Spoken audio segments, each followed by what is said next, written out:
Hello, everyone. I hope you enjoyed Do All the Things and those fantastic GDQ racing runs. I'm Helix. You are now watching a Parallel Universe, the show about community-created content. So we're talking fan games, mods, custom levels, even occasionally things like randomizer and bingo. In light of QuakeCon happening this past weekend, there are a couple classic shooters on deck today that should be a lot of fun. First off is Doom 64, the UnMaking run by Zelo. Zelo, tell us a little bit about this. Yeah, I will. So anyone who doesn't know me, I'm Zello. However you say it, never matters. This is a custom mod made by one of our wonderful commentators here. We'll get to that in just a second. But this was released in, I believe the original version was in 2020 for Doom 64 EX, which is a source port, and then it was adapted for the remaster the year after. So before we go any further, I would like to let my commentators introduce themselves real quick. Hello, I'm a Morpher. I manage a lot of the Doom 64 communities. I also provide technical assistance for mods and Doom 64 ports. And I'm Squeeba. I'm a Doom modder, and I made this with a lot of assistance from Morpher. Yeah, so the UnMaking is a fantastic custom mod to sink your teeth into. It's going to do a lot of really cool things that you're not going to ever see in base Doom 64, so you're going to get a lot of a different experience than you normally would. But with that, I think I accidentally just closed out my screen share. Let me fix that real quick before we go any further. It's normal. It is very normal. For Doom 64 runs. Thank you for catching that. Really quick, while you are bringing that back up, I want to shout out TwitchCon, because Games Done Quick Express is returning to TwitchCon at San Diego, October 17th through 19th. Bring this up now because it is very important that you all learn more at twitchcon.com, and stay tuned for the schedule coming up next month. I want to start getting that in your brains now, so keep an eye out. All right, well, we should be good to go now, so we're just going to start a new game. So the category that we're just going to be doing for this is Watch Me Die Speed. Watch Me Die being the hardest difficulty. It's equivalent to Ultraviolent and PC Doom. There's no proper Nightmare, and it would be a nightmare to play this on an actual Nightmare difficulty, so I'm glad that's not the case. And Speed is just our any percent. We're just going to be going through this campaign as fast as possible. So get started in 3, 2, 1, go. So I'm going to talk a little bit about the movement first, and we'll get into like the intricacies of what this WAD entails in terms of level design. So in terms of movement, we want to strafe run as much as possible, just like the other classic Dooms and a lot of the other early 90s FPSs. Strafing is faster because when you're moving forward or backwards and strafing to the left or right at the same time, the game adds those movement vectors together, and you basically go 28% faster. So it's just faster to just strafe run wherever possible. We also picked up a Berserk in this level because we want the punching power. Berserk powers up the fist by a lot for one level and also refills our health, so that is useful for later on. So this first level with Old Dog, new tricks. It's pretty straightforward. We're just going to be hitting some switches to get back to the exit now that all the elevators are active. We do need to conserve our health because we do need some for the beginning of the next level because this is a very difficult WAD to play through casually. The difficulty is quite a bit higher than the base game. Just splattering enemies so they get out of your way. Yep. Oh, I am getting block map bugged. I got block map bugged really badly right there. Oh, no. I am getting block map bugged so bad. That was pretty nasty. That was bad. So the block map bug is a pretty infamous bug in the original PC games that's carried over into 64. And the short of that is that the game takes shortcuts with how it calculates damage and other things to where it skips a few things, and this can affect collision. So we had a combination of block map bug, trying to punch enemies out at certain angles, and also just really bad positioning on the enemies. So hopefully that's not going to happen again. Yeah, when you get block map bugged and you have a shotgun, sometimes you find you shoot the enemy behind the enemy that you're trying to shoot. That's really apparent in some levels in 64. It doesn't happen too often, surprisingly, in this WAD. I'm going to save just to make sure that doesn't happen again. Like I said, we want to try and preserve health here because the beginning of the next level introduces an enemy type that's technically in the original game, but you don't see them.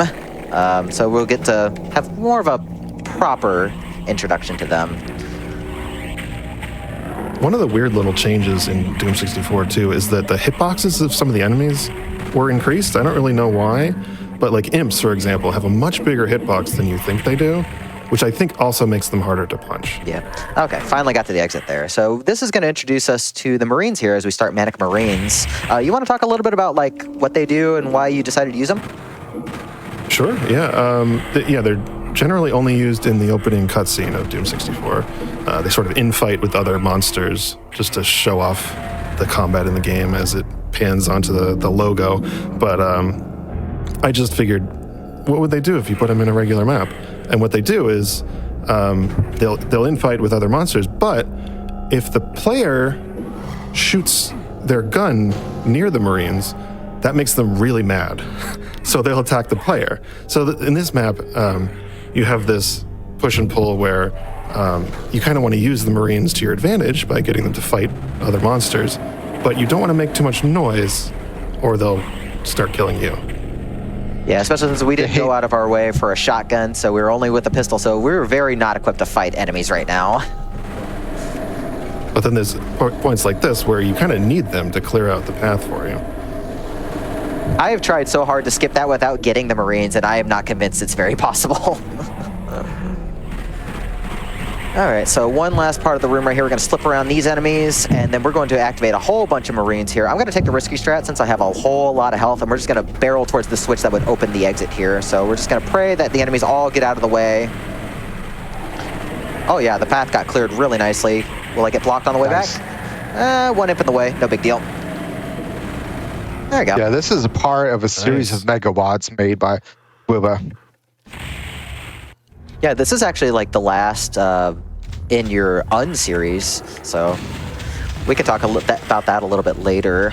Now we're on to Hex Complex, which is a really, really cool design. I was actually blown away when I first played this map. This was like the first map that really showcased what you could do. Also, we're going to skip a whole bunch of this room, and we're going to grab this Berserk Pack now. You have to be careful not to grab that too early, because if you grab that Berserk Pack too early, the enemy is still... it's kind of like the all ghost bug in PC Doom, where you end up losing collision with just about everything, and you can't really harm anything. So, have to be very careful grabbing that Berserk. Very rare bug. Although I do use that bug intentionally in a later map. We'll see that pretty soon. All right, so now we have just a bunch of time scripts right here. So, Morpher, if you want to go ahead. Oh yeah. Scuba actually found the limits of the engine on this map, where he went to the maximum number of moving surfaces at one time. It's amazing. We didn't know what that limit was. It starts to do some really weird stuff once you move too many platforms at once. And I couldn't really figure out what that was causing that bug at first. Yeah, no, it's just an engine limit. They didn't have enough variable space to do more moving platforms. It's really amazing what the Doom 64 engine can even do, like just when really uncapped. I'm amazed this game just doesn't flat out break sometimes. Yeah. Yeah, all this stuff is done with the scripting language, which is a pretty basic scripting language, but like the fact that it's even in a Doom game is pretty cool. Yeah, because the Doom 1 and Doom 2 didn't have the scripting language. Oh my goodness, that was such bad luck. Oh my goodness, that's okay. Like, that's okay. But wow, that was incredibly bad luck. So thankfully, we're just going to be waiting for a while, and there will be some medkits that show up, so we can still get our health back. I don't have any armor, which is a little bit concerning for the next level, but we can probably make it work. So this is just a lot of waiting, and from a speedrun perspective, unfortunately, there is a lot of waiting in this WOD. There's a lot of just like scripted fighting and waiting for things to happen. So a lot of this WOD, in terms of time, is making sure you just don't flat out die in these sections, because it's very easy to die. And then in sections where you have a little bit more freedom to move around and trigger things liberally, you want to just get through those as fast as possible. So the longer you spend in UnMaking, the better, right?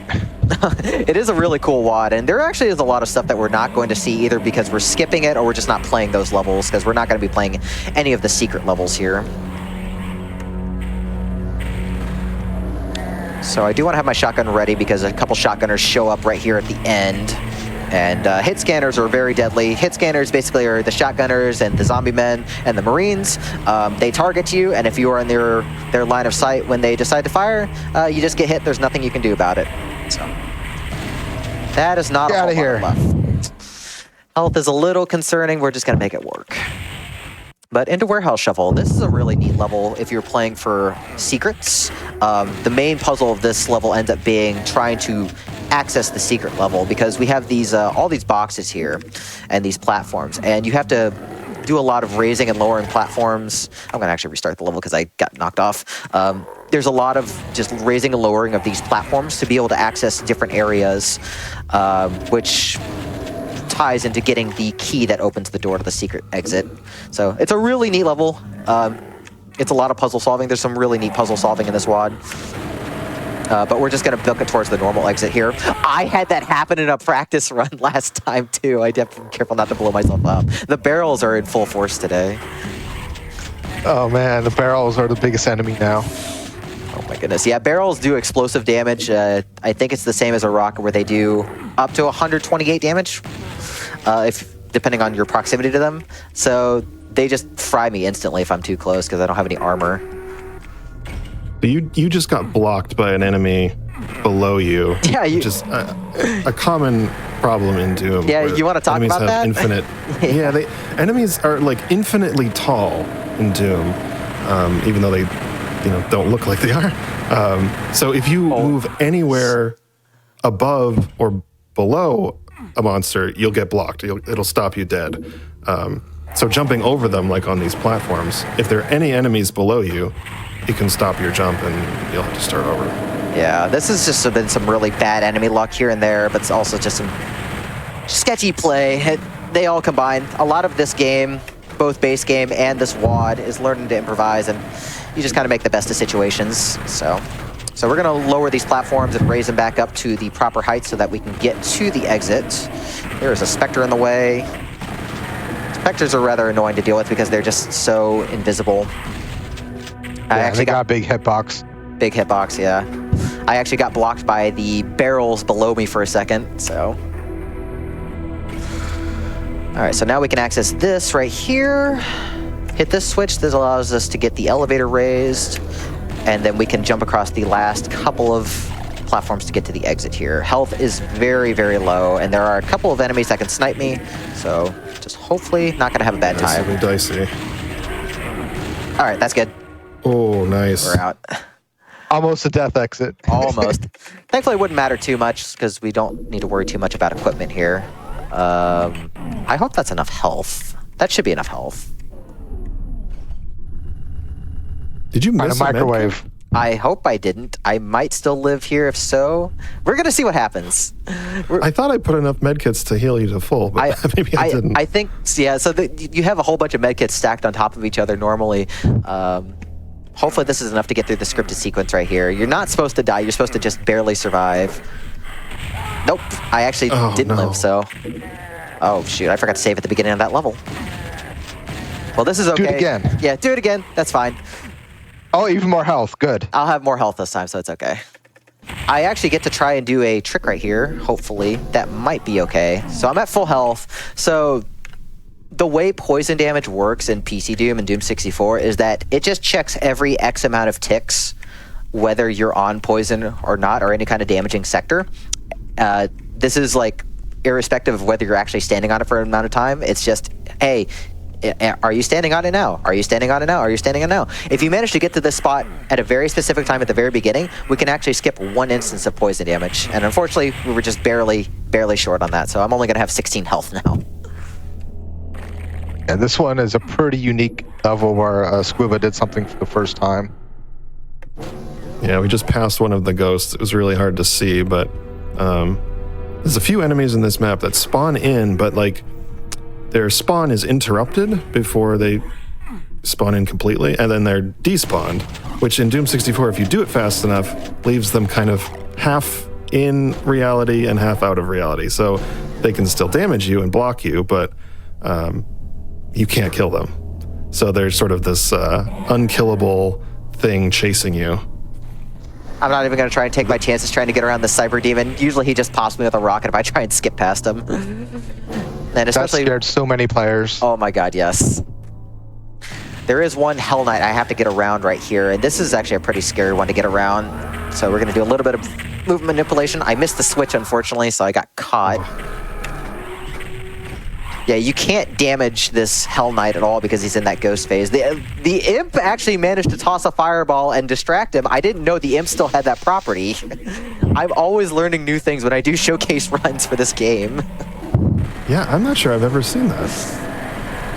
Every time something new happens in Doom 64. Every time. It happened last week for QuakeCon. It happened on Hidden Heroes last week. It's so that's okay. We want to see the funnies. Wouldn't be a speedrun on the GDQ channel without a that's never happened before moment. Really not. All right, so here's starting packing plant. So we're actually just going to grab these extra goggles here. Just brighten things up, makes it easier to see. So this is just a giant fight. And being a starting packing plant, of course, we're just going to mash everything because this crusher can do a lot of the work, thankfully. I guess you could say those ghost enemies were in a parallel dimension. Ah. So we're just going to I hope you brought chips. A lot of chips, a lot of cheese with that. So we're having nachos. So this is a lot of waiting for enemies to teleport in. There's a monster closet all the way in the distance with all these enemies.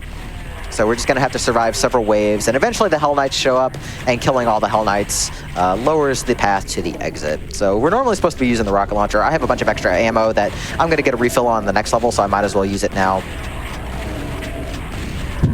It's just a lot of not getting blocked, because as they mentioned earlier, Pinky's and Spectres have huge hitboxes, so it's actually difficult to get around them at times. Imps and Spectres. There's a bunch of fat hitboxes right here.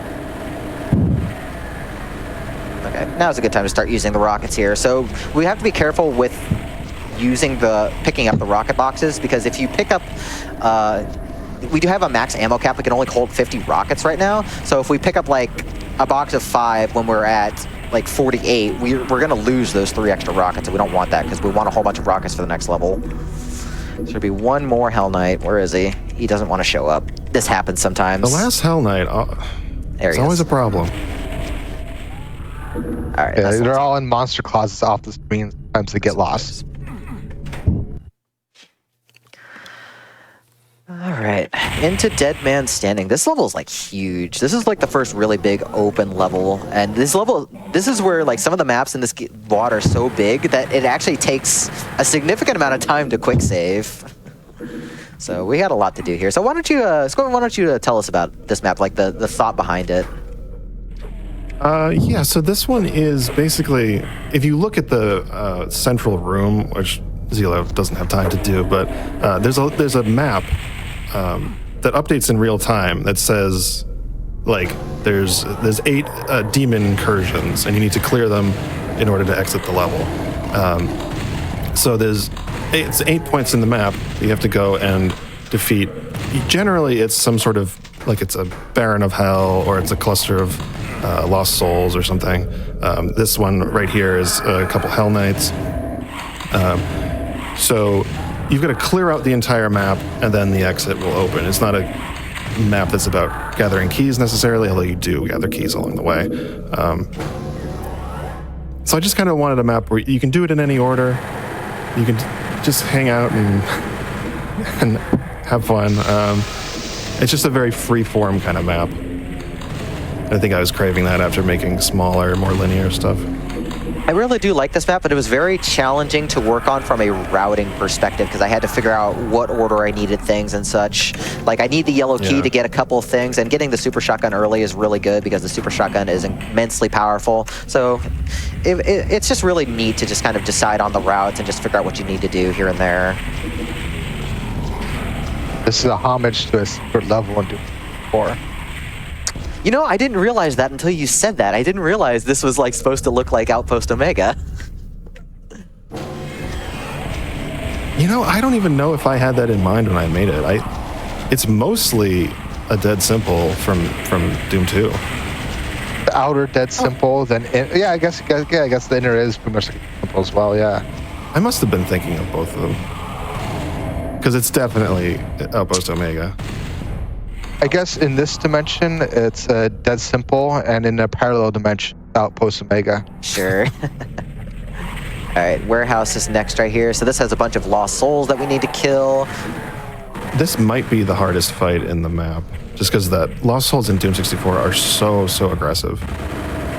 And they come from every direction. Yeah, thankfully in a run, they're very easy to deal with because we know where they're all going to pop out. But yeah, casually, you will get ambushed by these and usually just die the first couple times. I know I did. And once we get rid of these last boxes, there's several more that are on this side.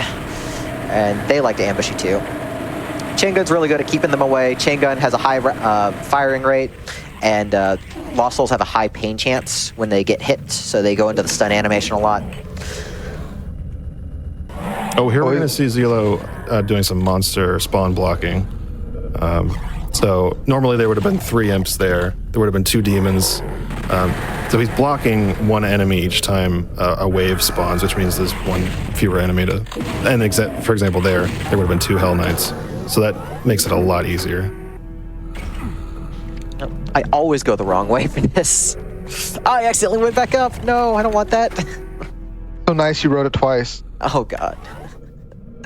Look, it was just a good ride, man. All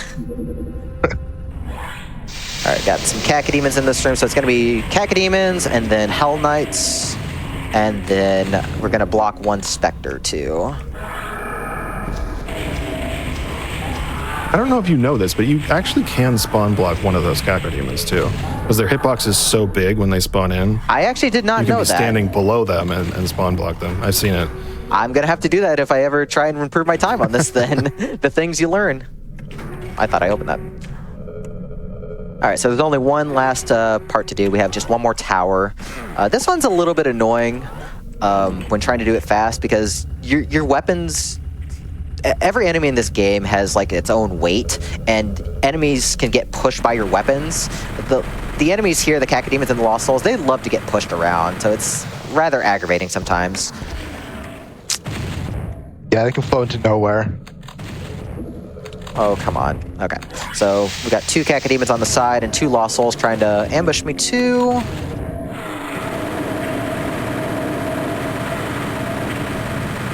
Yeah, the Cacodemons Doom 64 are meatballs rather than tomatoes. My favorite. All right, and that should be the last fight. That was nice and clean. Yeah, that was a pretty good fight at least. So.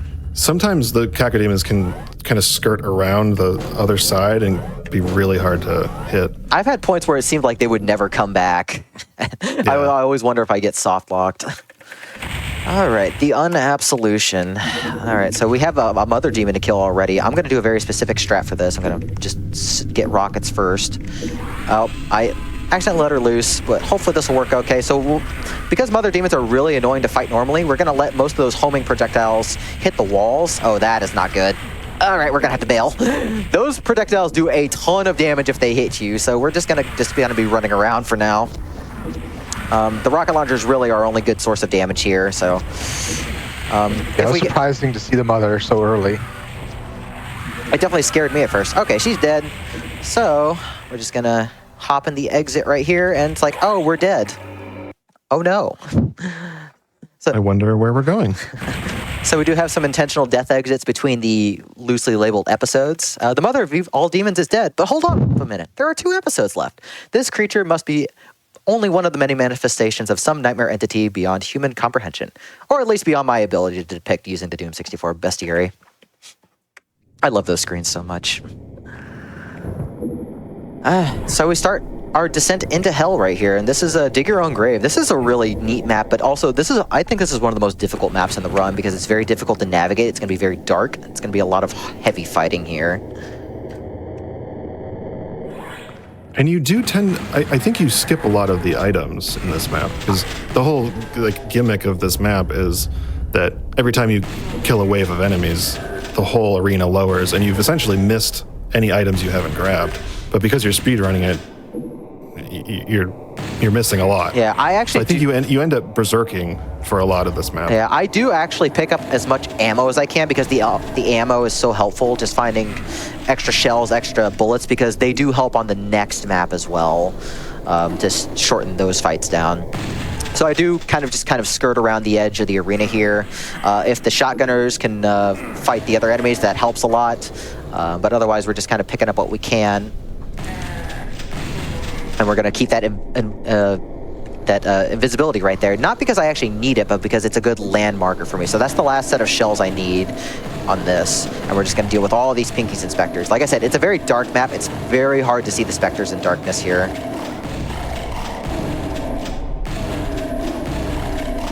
Okay, so this should start the next wave right here.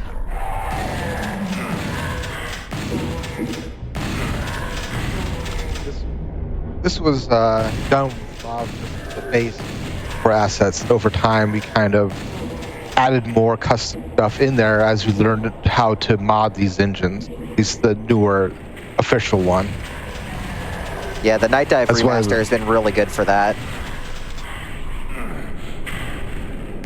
Yeah, at first when the remaster came out, we didn't even know how to really mod it well, and the UnMaking became the very first Megawad ported to the remaster, the 2020 Steam release. Yeah, and back then we had to actually patch the game files. I forget how we did that. There was a batch file and it did all sorts of stuff to your files. Oh, okay, Yes. good. Managed to get that secret. So, sorry, I got to cut off real quick. So I was actually able to get into the rocket launcher secret earlier. You're normally supposed to hit a very obscure switch to lower that platform, but you can actually manage to get to that with the platform lowering, and that skips needing to do that because normally I would get blocked by like a Spectre or a Cacodemon trying to hit that switch. So that's like the biggest roadblock in doing this level fast. But now that we have the Berserk, we have some punching power to deal with the Cacodemons. We're going to get rid of the Lost Souls first, and we're going to try and bait the Cacodemons to fight with these Spectres here. So despite being all the way up in the air, the Spectres can still attack the Cacodemons from way below. So we're going to let them do a lot of the infighting, clean them up, and we'll deal with whatever stragglers are not being distracted here.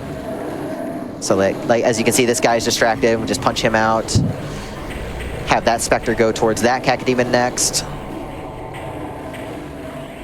This one's distracted as well. It's just really funny to just see them just a whole bunch of Cacodemons taken down by Spectres of all things. Nipping at their feet, Yeah, if they just had any. And you might think, this is really slow to do instead of like using my ammo. Well, I want to use my ammo on the next map because the next map is very time consuming without ammo. Come on. Okay, so this should be the last batch of enemies. We had like 4 Spectres around that last Cacodemon there. I see one trying to run away from me, like in the darkness. Yeah, unfortunately the fist does not hit if they're not low enough. This is a big reason why we do it this way. Alright, and that should be everything. We should leave this level. A really Nice. neat concept map, but it's so difficult to do that one fast. So now we have blast processing. And no, I don't mean a Genesis. I am actually You doing this activated my wrong. Sega Sleeper Agent brain. So we're gonna do the frozen Cacodemons first. Yeah, this is my favorite part. This map is full of, I think, what we in the Doom 64 community call gimmicky trash, where you basically are intended to get through the whole map without using your weapons. You have to get these homing fireballs to kill a bunch of Cacodemons. Each one that dies opens a door for you.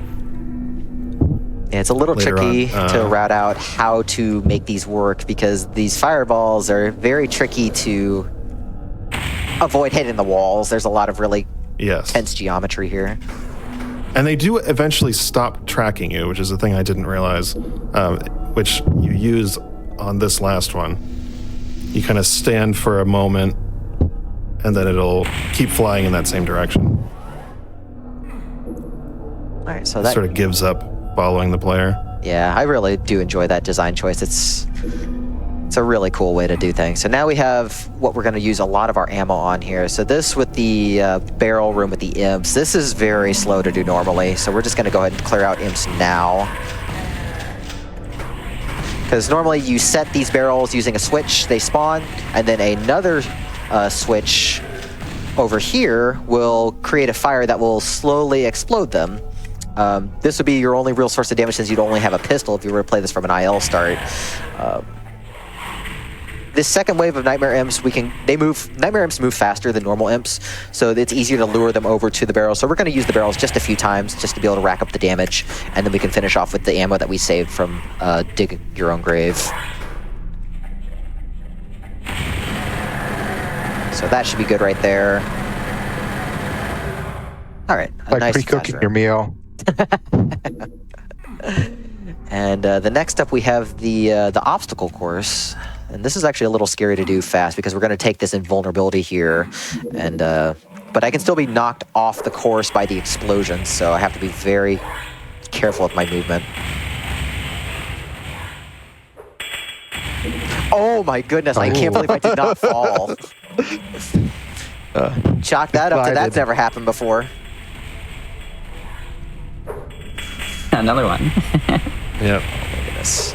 And this last one we can just kind of run past, so this is pretty much done at this point, thankfully. So a good obstacle course right there. A little scary, but now we have all 3 keys, we can get to the end of the map.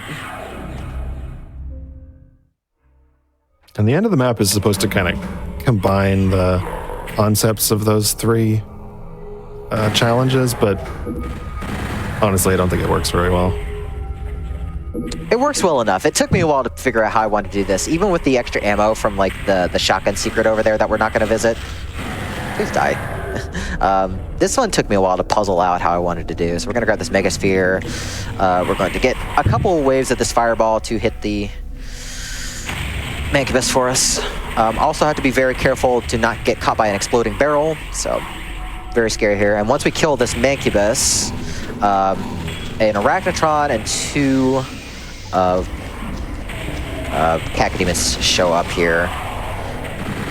So now we'll go ahead and use the rest of our ammo, because this is very tedious to do normally. I might not have enough to kill this. I might have to use a missile. Okay, thankfully, barely enough ammo. And that allows us to get out of here. Normally you can use some infighting there, but yeah, it does take forever. All right, Crosswind Crossfire. I think this is one of the coolest concepts, and really shows what players are good at controlling the space, because this is very much about controlling the space. So this is the main gimmick right here, where we're just going to have enemies on both sides of us over and over. And we're going to get several waves of enemies in very, very dangerous situations. So I'm going to go out of my way to pick up some rockets and other supplies, because the secrets are not very far out of the way, and they're very useful for clearing these enemies out.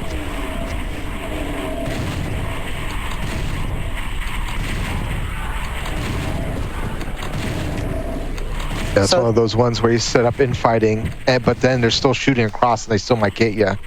Yeah, so that's why we left the original Hell Knight alone, because he likes to follow us out into this part of the arena, and then he distracts the Cacodemons for us. And we only need to kill the Cacodemons and the original Hell Knights to get out of here, so...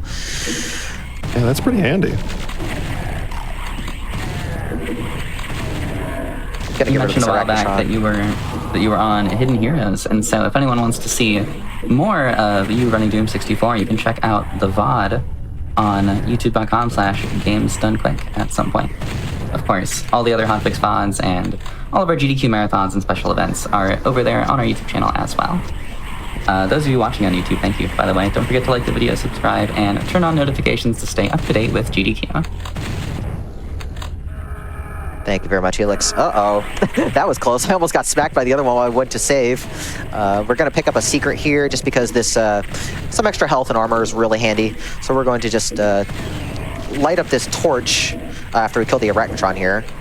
So by shooting this torch, it lights up and we lower this Hidden Soul Sphere, which is very handy. So now we're topped off on health and armor.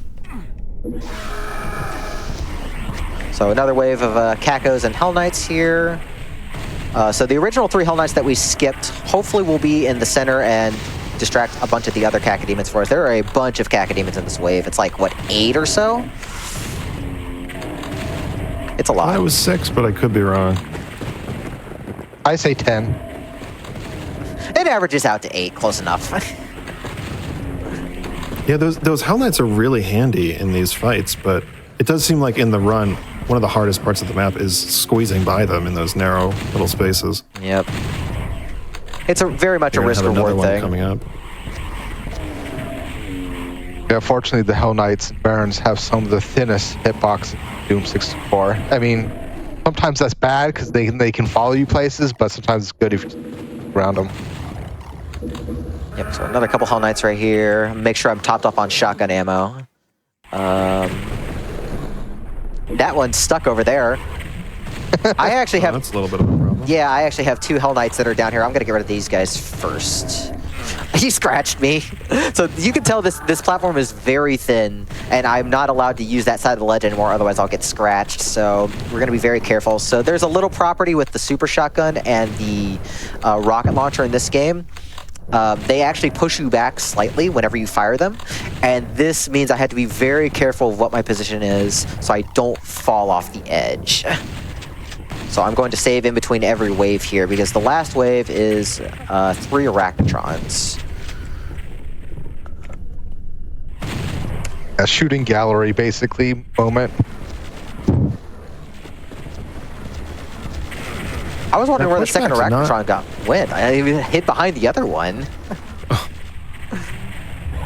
The pushback is not that noticeable in regular gameplay, but I wanted to use it in a way where you really have to pay attention because you're on such a narrow space there. Yeah, it's a really good concept. You have to just really maintain the space.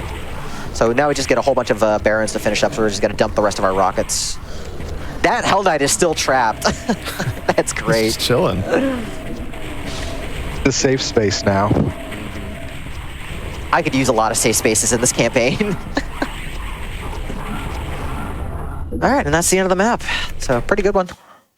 The next map we're not going to see a whole lot of. Walled Garden is really cool for secret hunting because it has another secret exit. But we're pretty much just going to take a straight path to one of the several normal exits in this map. So if you want to do secret hunting, you'll be here for quite a while. I've seen runs of this map that took 2-3 hours, I think. The whole map is like a puzzle box, but there's a bunch of regular exits if you just want to bounce and not deal with it. Yeah, that's pretty much what we're going to do right here. So we go from one of the shortest levels to one of the longest levels when hell freezes over. I have this unhealthy obsession, I think, in video games with combat encounters where it's like you have to hold out against overwhelming odds. You know, you have to wait until somebody rescues you or an escape route opens up. So I do think I put maybe too many of those kind of scenarios in this WOD. This is one of them. We're not at the main room yet, but once we get there, essentially the whole map takes place there, and it's like, I don't know, 6 or 7 minutes. Yeah, it's about 6 holding minutes. Holding out until the exit opens. Yeah, I think when I get into that main room, it's about 2 to 2.5 minutes in, and then the rest of it is spent in that room waiting for the exit. And I'm glad that you told me that all I had to do was survive, because originally I thought I had to kill certain enemies in the waves. Yes. So it was a big panic trying to figure out the triggers, because I probably should have looked at the maps in a map editor to figure these out. But thankfully you told me, so that simplified a lot of it. So it's pretty much just going to be a bunch of running around for 6 minutes and just dealing with the cold gimmick that, if you want to talk about. Oh, yeah, we should probably explain that. The gimmick of this map, in addition to the holdout scenario, is that the whole map is damaging, essentially. The whole map is really cold, and so it hurts you if you step away from any heat source. And the heat sources are candles, torches, fireplaces. Anywhere there's a flame is safe to stand in. But of course, those are really small spaces, and so they get overrun by enemies. So you kind of have to dart between safe spots to grab ammo, to grab health, and to avoid getting totally overrun. All All right, so we activated a couple secrets right there. So I got a BFG for later by hitting a certain switch. And then there was another switch I activated, which does lower a Megasphere for later. So the Megasphere would set my health and armor to 200, 200. And this is a good time to talk about armor since we're not going to really get... We have 6 minutes of waiting here, so we might as well talk about the mechanics. So armor, there are two types of armor classes. There's green armor, which normally a green armor you pick up puts you at 100 armor points and reduces damage by 1/3. And then there's the blue armor type, which gets you 200 points and reduces damage by 1/2. And when you pick up a Megasphere, it gives you the blue armor protection, which is really handy. There is one effect of this where if you have blue armor and you get to less than 100 points, you can pick up a green armor, and you'd think you'd want to do that because, oh, more armor, more good. But that also reduces your protection level down to 1/3. So it's best if you have blue armor to just hold on to it as long as possible, and then once you're down to like maybe the last 20 to 30 points, then you can probably switch off to green without much consequence.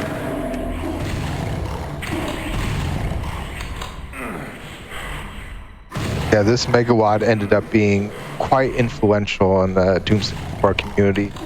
It was the first Megawatt that wasn't a port of Doom 64 that won a Taco Award at Doom World. So it pretty much got the notice of the rest of the Doom community. And after that, we've had like other mod sets like Ethereal Breakdown, and you can tell those mod sets are influenced by the UnMaking.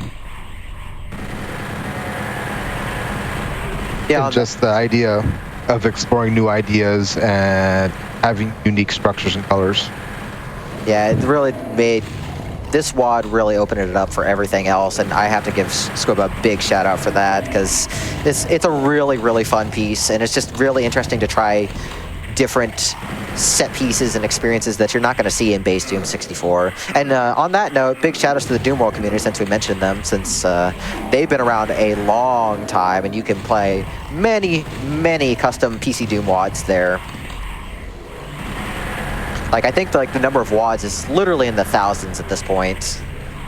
So just years and years. Tens of thousands. Yeah, just years and years, decades of mapping knowledge and experiences, new and old. Yeah, we've been making maps for Doom since 1994. And Scrib has played most of them. Yeah. He's way more than I have. All right, now's a good time to go ahead and get some of the rockets in this area down here. So there's a little cache of rockets and a soul sphere down here. We're gonna go ahead and pick these up now. I do want lots of rockets for later. We'll come back down a little bit more. But yeah, as you can see, the health management is very critical because I'm still taking a whole bunch of damage from all the cold while I'm down there. And a lot of enemies love to group up. So we want to use most of the super shotgun on the pinkies. The super shotgun, it only uses 2 shells compared to the regular shotgun, but it does roughly 3 times the damage because it fires roughly 3 times as many pellets. So it does a lot of damage to the point where it's equivalent with the average rocket. So you get a lot of mileage using the super shotgun. And the Doom 64 Super Shotgun's even better than the one in Doom 2. It is. It fires faster. Just a smidge faster. As if it needed to be more overpowered. God, it is the best weapon. It is such a workhorse in this run. And just in casual play, too. Get another couple of bullet racks. Yeah, you do see these vulnerability spheres on the side here, but we want to hold those out until later on because there are some very dangerous waves towards the very end, and we can just kind of tank right through them if we have just a little bit of invulnerability to save onto it. And there's enough other supplies to work with to refill health and armor until we get to that point. They're making me a little nervous. 52 health. It's fine. No, there's also a bunch of soul spheres in the corner where we hit that other secret switch for the Megasphere, which we still haven't picked up yet. So now's probably a good time to go and do that while I have. I need to pick up bullets anyways, so we'll go ahead and pick up this Megasphere now. So this does reset my protection to green armor, or blue armor protection. Oh, I actually already picked up all the bullets here. Okay. So that's fine. So who needs them anyway? Who needs them? But yeah, more and more Hell Knights spawn in, more Cacodemons spawn in, so this is where controlling the space is really important. Pick up some extra shells.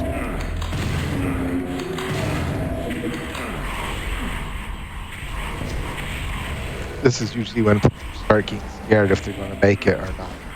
That's what I like about this set. There's a few maps like this that I'll point out where I notice players starting getting scared, and that's what I like about Doom 64, the creepiness and just forcing players to be nervous. Yeah, it's great. Alrighty, so now is probably a good time to go ahead and get those other rockets that we left behind. We're getting to that point, so we'll take the invulnerability down with us. We can also pick up an extra soul sphere from the cache in a bit. Just pick up these rockets here. I'm going to save just in case something silly happens. This is, like I said, this is a long map, so there's no reason to sit through more auto scrollers. So we're gonna go for that one over there. Or we just hit the switch. So the last wave that we're looking out for is the Pain Elemental wave. When the Pain Elemental spawn, that's roughly when we're gonna finish the map and the exit finally opens. So we're just gonna keep our eyes peeled. The Pain Elementals are particularly dangerous in Doom 64 because they spawn 2 Lost Souls at once, and these are the fast, very aggressive Doom 64 Lost Souls. And you can't spawn block them either because they'll explode and cause rocket damage in your face and you'll die. Yeah, they are the worst in that regard. So we're finally out of there. So we go from a long level back into another short level. So this is Sickly Symmetry. So this is a neat gimmick. Is a blink and you'll miss it map. Yeah, so you're supposed to find the specific enemy that's different from the rest and kill that one, and that progresses to the next wave. So if you know where to go, this is a very, very short map, especially since there is a secret invulnerability that we can grab right here that makes the combat very trivial.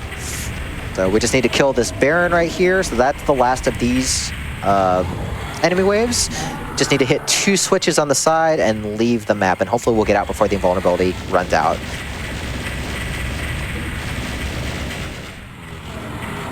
Those Arachnotrons really trying hard to block me here. Yeah, this is Strafe running down the hall. All right, Mercurial Minion. So this is actually, I feel like, one of your more normal maps in the WoD. It is. Yeah, it's also one of my favorites, which is unusual for me because it doesn't have a really strong gimmick. But yeah, it's just kind of like a siege on a big hell fortress. It does have those friendly Marines again, but that's more or less the only gimmick it has going for it. Look at that sprite work. Well, let's appreciate that sprite work. And you don't even get to see them normally because like we said at the very beginning of the run, you would normally only see them in the title intro screen in base 64. So it's nice to be able to just kind of have a nice good look at them. So this is another waiting sequence right here. We're just going to let them fight for a bit. We'll clear up some stragglers, but the passageway will open after a little bit of time. Unlike classic Doom, the Doom 64 guy has an antenna, so he has big antenna energy. So you're saying he's remote controlled? That's a hint to a secret map that we didn't get to. That one's really cool. Like, most of the secret maps in this are really neat. I unfortunately do not like roll the dice, so I'm glad we're not playing it here. Roll the dice can either be really fun or miserable. I had debated going there because you can get an Unmaker key, but it ended up just not being worth it. This is a little skip where you kind of go behind where you're intended to go, and so the wall's lower just as a failsafe, so you can't soft lock in there, which skips, I don't know. It saves 1 second, but I timed it out. Is it 1 second? 1 second, but it's still worth it. So, and it looks cool, so we have to go for it. So a lot of this map is just really slipping in and around enemy waves. There's just a lot of enemies and a lot of chances to get blocked like that. So hopefully we're not going to get blocked right here. There's a whole bunch of Hell Knights that show up. Going to use the BFG to kind of blow our way into this room. Hit the switch that lowers the teleporter that we can use to get out. And then hopefully we're not going to get blocked by a whole bunch of Cacodemons. All right, good. Oh no. was nasty. That was. Yeah, it's okay. So there's a soul sphere right here, so it's fine. But I do want to pick up a whole bunch of rockets because I do need a bunch of rockets for later. This and the next map before we end the episode. There are a whole bunch of Marines here, so hopefully they're going to do a bunch of infighting and stay out of my way because their hit scan attacks are incredibly rapid. Like, they are even more dangerous than shotgunners in this game, which says a lot. Yeah, they're almost on the level of chain gunners in a way. Okay, get past this panel elemental, hopefully. Out of my way, please. Thank you. Couple more boxes of rockets. And now we go to the last part of the map here. I like how we can actually open this door all the way from below.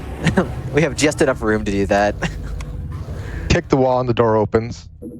Kick it from all the way below. Well, you know, like, if you've seen base Doom 64 runs and watched me do them, you know we have booty grab, and we pick up keys off of top shelves. This is just an extension of that. His arms are just really long. He's Stretch Armstrong. Stretch Armstrong. Oh no, the Marines are pissed at me. I need to kill one of them. Two of them, actually. Oh. Yeah, they're still finicky. Yeah, so you can actually spawn more Marines right here using these switches in the middle, which is a pretty neat little gimmick. We just need to survive a few waves. So there's an Arachnotron wave right here. And then after that, we're actually going to do a very important spawn block, because we're actually going to spawn block a Mother Demon from showing up. And it's amazing that this trick actually works. So I'm going to stand right here. We're going to wait for... I'm going to fire... I think 30 bullets should be good. The timing and everything. Yeah, that's going to be a timer. So we're just going to wait for a bit. Pistol timer. So that should be good, hopefully. So there should be a panel elemental on this side. Yep. So we managed to spot a Mother Demon. Nice. We don't have to kill that. So we can just leave immediately after killing that. Time it out and save a mom. Yep, save mom. So this is the Infinity Gauntlet. This is the last level in episode 2. So we have to kill these 2 cyber demons.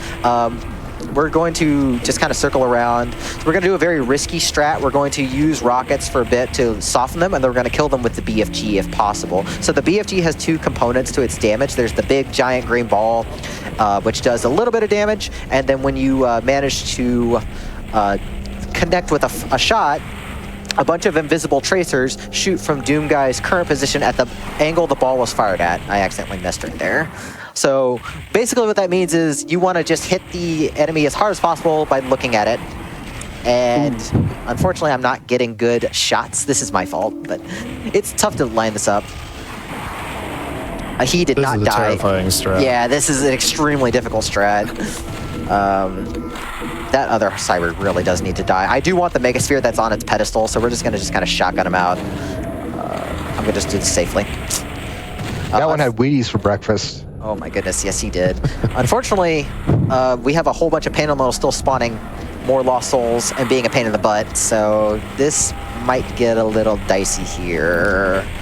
Yeah, the longer you take in this map, the harder it gets. I'm going to soften them up just a little bit more, and then we'll go for the other BFG shot here.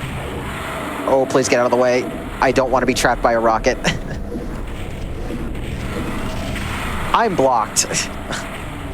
Those lost souls is getting dumped on you. Okay, you know what? Yeah, let's do this. Okay, there we go. Now we have to leave without exploding. So we're going to fall down this shaft all the way to the bottom. And we explode. And that's the end of that map. All right. So we will read the cutscene real quick, and then we will take a break. So, the demonic realm smolders around you, and not just because of the hellfire. The underworld lies in ruin. One final portal beckons to you enigmatically. What could be worse than hell itself? And with that, let's go ahead and cut to break for now. We will find out what could be worse than hell itself in just a few minutes. Yes, we will take a quick wellness break. This is a great time for you all watching to stretch your legs, get some water. Real quick, before we take said break, I want to thank everyone who is supporting. Thank you all for sticking around through the break. You are watching Parallel Universe on GDQ Hotfix, the show about community-created content. I am here with Zelo, who has just finished up the first 2 episodes of Doom 64, the UnMaking. And I've heard that the third episode is over half of the run, so let's get back into it. Zila, take it away. Yes, absolutely. So we'll get started and leave this cutscene in 3, 2, 1, go. All right, so we are now in the depths of past hell. This is Do Not Wake Mother. So go ahead and explain this one, because this is a really out there concept that took me a while to like really figure out how to do without screwing up. This is definitely one of the weirder maps in the bunch. Although this episode gets weirder than the others. This one, yeah. So there's 4 mother demons in this map. Oh wait, there are 3. 3 or 4. I already screwed up. The goal is to not wake the mother demons. So you've got a bunch of switches that you have to hit to close doors, which in Doom closes off sound propagation. So in order to hit the shootable switches, which would normally wake up monsters that are within earshot, you have to close the doors first, and then you can hit the switches to proceed. So like, for example, that switch that Zilo just hit closes the door. Oh my goodness, that one too. I thought that door closed all the way. Was that too soon? That really was too soon. I thought that one was fine that time. Like the first time was completely on me. I'm like, I'm going to shoot the switch while he talks, and I didn't think about it. I thought the door was actually all the way closed that time. So third time's the charm, right? I will save just to make sure that doesn't happen again. If you do wake up the mother demons, they will all show up in the climactic fight, and it is insurmountable. Unless you don't want it to happen. Potentially, we were just talking about a potential skip where you can boost. You can use the mother demon's fire to boost up onto the teleport. But so you're going to see that a couple more times. So it's a really cool puzzle level because you're figuring out how to reach these switches to close the walls, because the walls themselves are on timers and they only stay shut for a certain amount of time. It's also really notable that every time we hit these like little switches in these central areas, this is actually a different room that we just very quickly warp to. So this is actually a surprisingly large map. Yeah, I forced you into those narrow little spaces so I could do a silent teleport, hopefully without you noticing. It's not. Oh, nice! Got all the way on top. But that's a hard jump to make right there. Nice. All right, so we're also gonna pick up this cell pack right here. Cells are very good because we're actually gonna start using the UnMaker with this map. The UnMaker gets more power with demon keys, and we will actually be picking up one of those in this level because we're gonna power up the UnMaker with mostly 2 keys for most of the rest of the run, and that is going to be our best weapon by far. So the first demon key is in this little corridor. If we jump off this ledge, we find this little hidden secret, and we grab the first artifact right there. So that powers up our UnMaker to where it normally fires once every 8 ticks, and this game runs at 30 ticks per second. So it's normally very slow. That first key upgrades it to where it fires, I believe, every 5 ticks. So it's a significant power upgrade. Oh, that's... Okay, hold on. I should be able to still get this in time, I hope. I wasn't supposed to fall down there. We're going to see what happens. I'm going to go ahead and save just in case. I'm going to just go ahead and hit the switch now. Normally, I would hit the elevator, because you can have the elevator active and then hit the switch since the elevator is not tied to a macro. But I just want to be sure I got out of time. So this brings us to the last part of the map where we're in the red room. So we're going to pick up an UnMaker and do a whole bunch of fighting. And I do need to conserve health because the reason I went out of the way for a green armor earlier is because I need to preserve health for the next level because we're going to be taking poison damage, most likely. So we're going to save in between every wave, make sure our health is nice and high. We also get introduced to the nightmare versions of monsters for the first time. So they have a bit more health. Oh yeah, Immorpher, do you want to explain... Oh, sorry. No, we can talk about it after this map. So this map right here coming up is a giant race. Yeah, so this is going nowhere fast. So we're actually going to do a very fast maze. So you're on a timer once you enter this maze. So we're going to try and get a whole bunch of useful items and still reach the end of the maze before we are forced teleported back. So this is pretty tight, and we need good movement here. So gonna grab these hidden cells right there. See, we're taking damage across the magenta lava here. So that's why we want a whole bunch of health. Should be okay here. Just grab another Unmaker, hit the switch, and we're good. And we have to utilize the teleport to avoid this trap where the Cyber Demon is. So this is a good time to talk about what the Nightmare properties and everything else you all want to talk about. Yeah, so the Nightmare enemies are, one, you get So, that nice Amorphous Nova? radioactive green Okay. glow on them. But also they have double the health on them as well.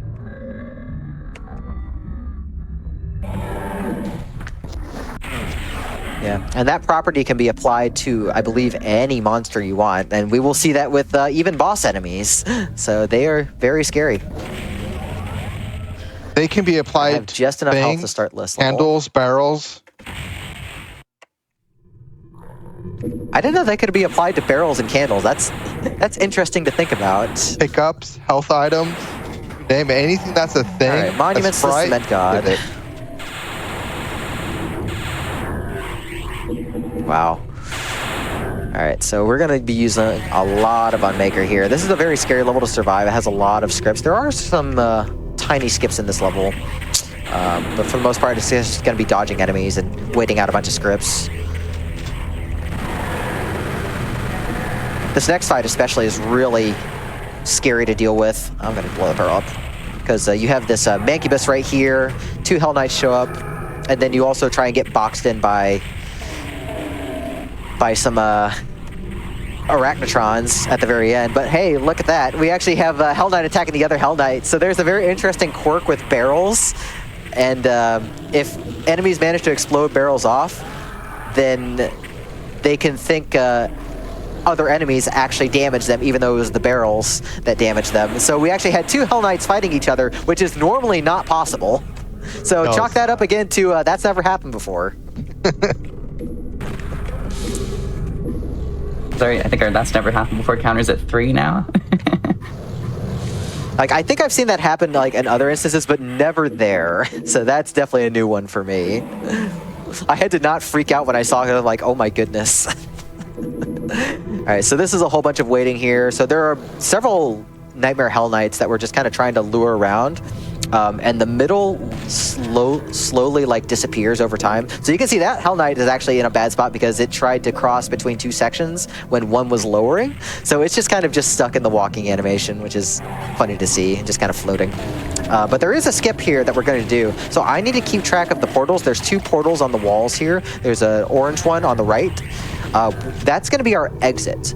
Now, when we get to a certain wave, this floor starts lowering all around. We're going to jump straight into that orange portal and be able to just skip a huge fight, which normally would give me a super shotgun, which would be helpful, but it's more important to just leave this area intact because we can get another super shotgun later. This is not good. All right, hopefully this should be lowering in just a second here. And, okay, managed to make it over. So we skip a huge fight that would be very difficult to deal with. So let's go talk a little bit about like the geometry of this room, because I think this is a really neat like mashing together of pieces in this structure. This is there's a thing that we do in Doom mapping where we limit the number of line defs that we're allowed to use in a map. So like each of the walls is a line. Every like door is a series of lines.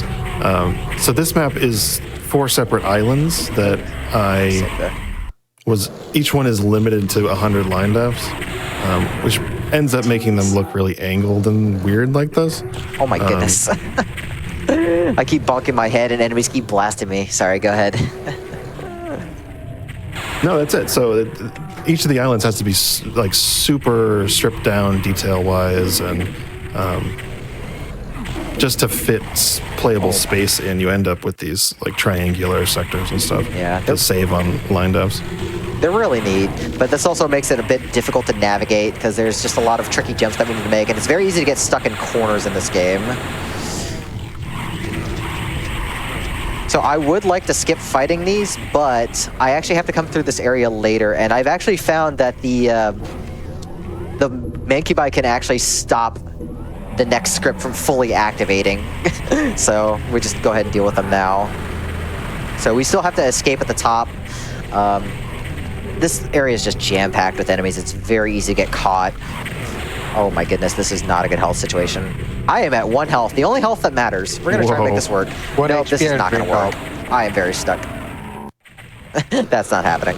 Okay. We're just gonna have to lure enemies away for a bit, so we're gonna just kind of run to the corner. So enemies tend to try and move to where you are. Like, they move randomly, but they try and move towards your current position. So we can kind of manipulate positions here with that. So just barely managed to survive that. We're gonna grab this hidden mega armor, grab a little bit of extra health to make sure we survive okay. And then once we get out of this, we're pretty much home free because the next area is pretty easy, thankfully. So just get in the portal here. So there's a bunch of cells, a bunch of med kits. We did start getting into more fights with nightmare enemies here. Like, nightmare arachnotrons fire incredibly fast sets of plasma bolts, so they're pretty dangerous if you don't go for them. Nightmare enemies, shots are usually faster, harder to dodge too.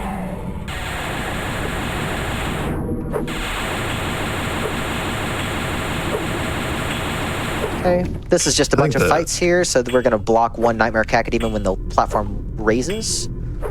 Yeah, the Nightmare Cacodemons are some of the worst, I think, because they're also some of the hardest nightmare enemies to see.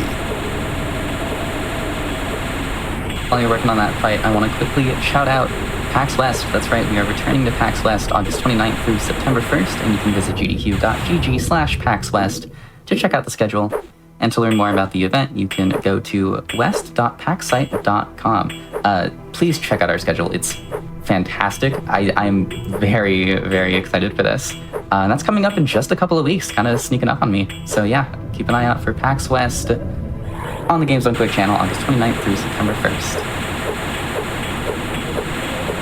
All right, we're going to spawn block one Mancubus from showing up and kill the other, and that will get us to the exit portal. Oh, nope, I actually was a little too far forward there, so we're gonna have to fight him. This is actually a little scary because I saw a Cacodemon also follow me from the other island. So we're gonna have to deal with him too. Also, get used to hearing this sound effect. The Unmaker is very loud. Pew, pew, pew. And you're just gonna have to deal with very pew pew pew. At least it gets some play as opposed to base Doom 64. Yeah, like in a run of this, that's not a max category, you would not be using the Unmaker at all because it's on par with the Plasma, which in itself is also not very good. All right, so this is a nice little breather map right here. So we have these like little switch puzzles to deal with. We're only going to be doing 2 of the 3 intended switch puzzles because there's actually a developer intended secret for this last one. If you want to talk about that. Yeah, each of these is, there's 3 to get the 3 keys. You have to raise the platforms so that they're all level and you can progress to the next little alcove. But I figured that some players wouldn't want to do that. So, you know, put them through the first 2 of those puzzles because they're not too hard. And then the third one that's actually pretty tricky if you're not that great at pattern recognition.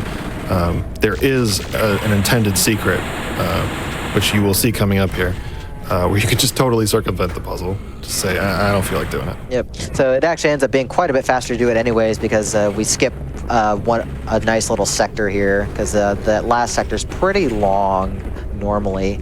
So we're going to get this key, go through the red door. So there's a hidden switch that's going to be on our left. We need to hit it with anything that's hit scan. And interestingly enough, the Unmaker, despite firing lasers, is a hit scan weapon.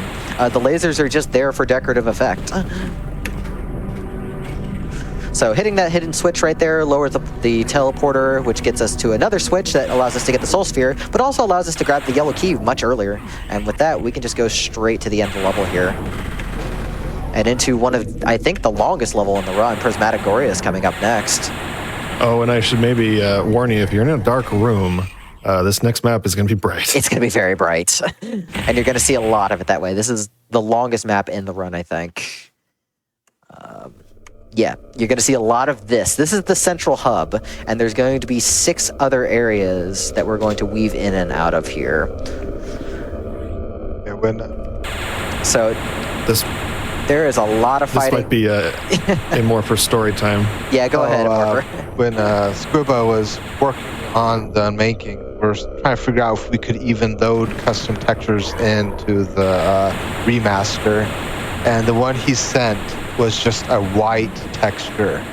And I was like, okay. I was like, oh, what's he going to do with this? That's going to be something cool. And then this is what came out of it. This map is only one texture used.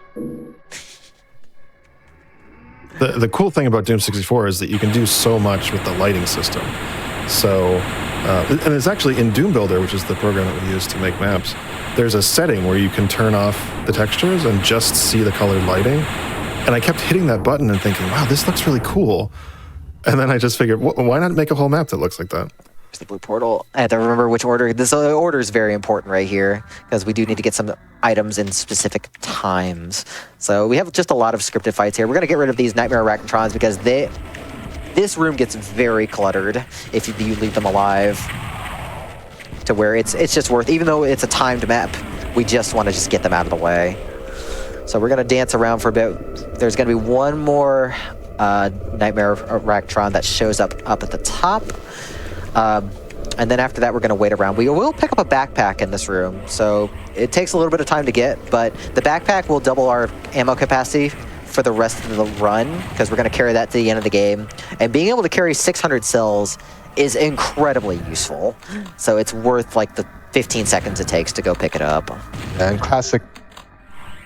And if you're wondering what's up with this sky, this is an Amorpha creation.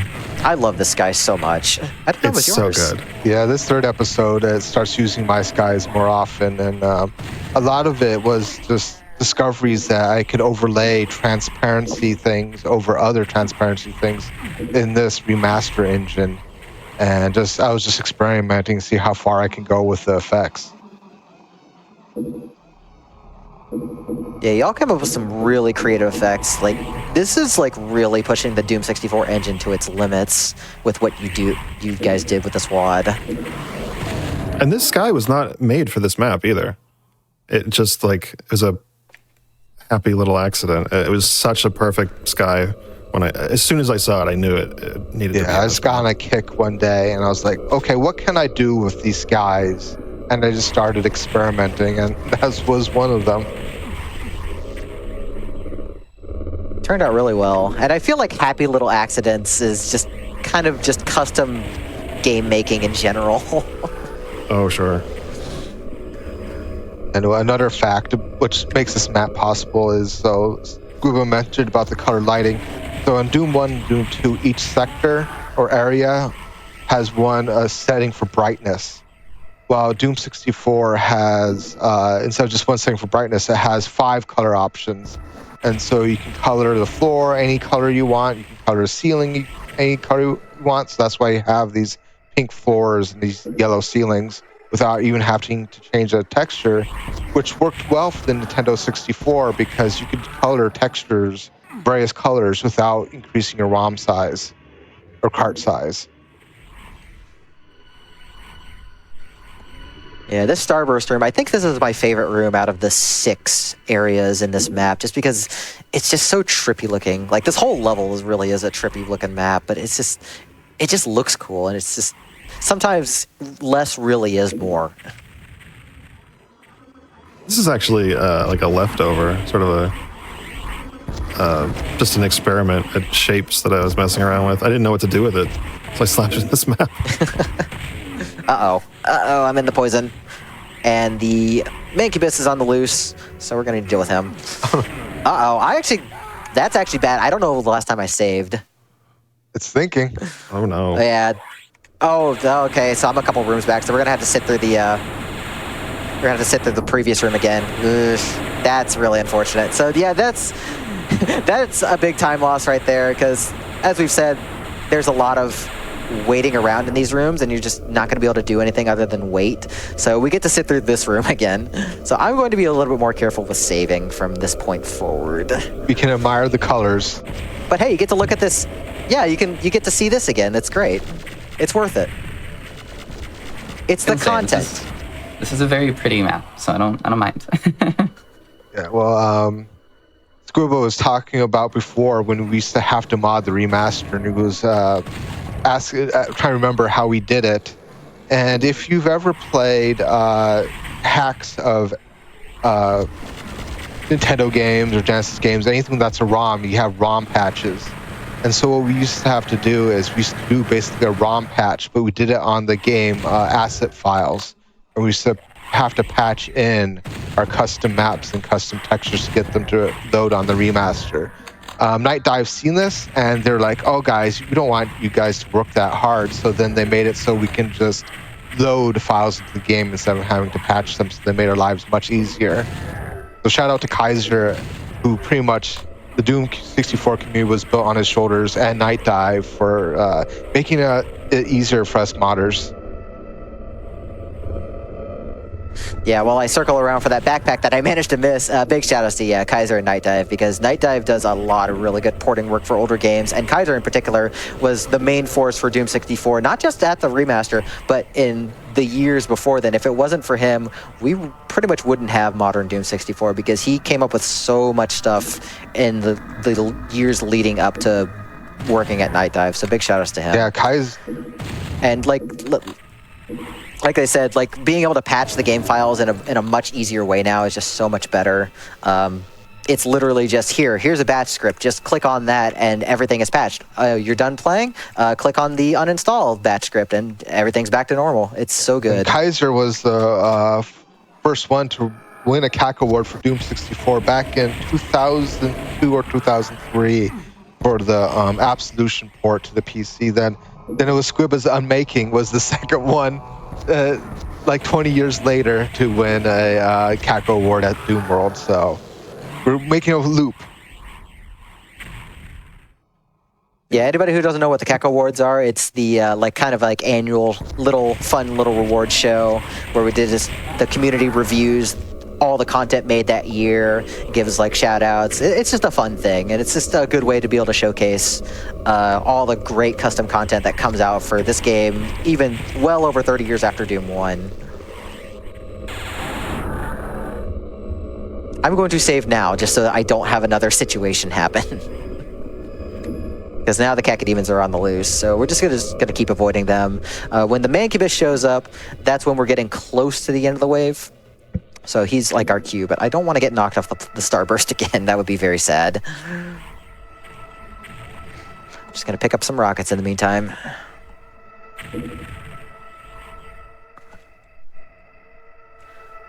Funny enough, a map like this could run on the Nintendo 64, especially since the texture cache is so low for a map like this. But they made more capabilities of the engine than they knew at the time. Yeah, it's amazing how well this game runs.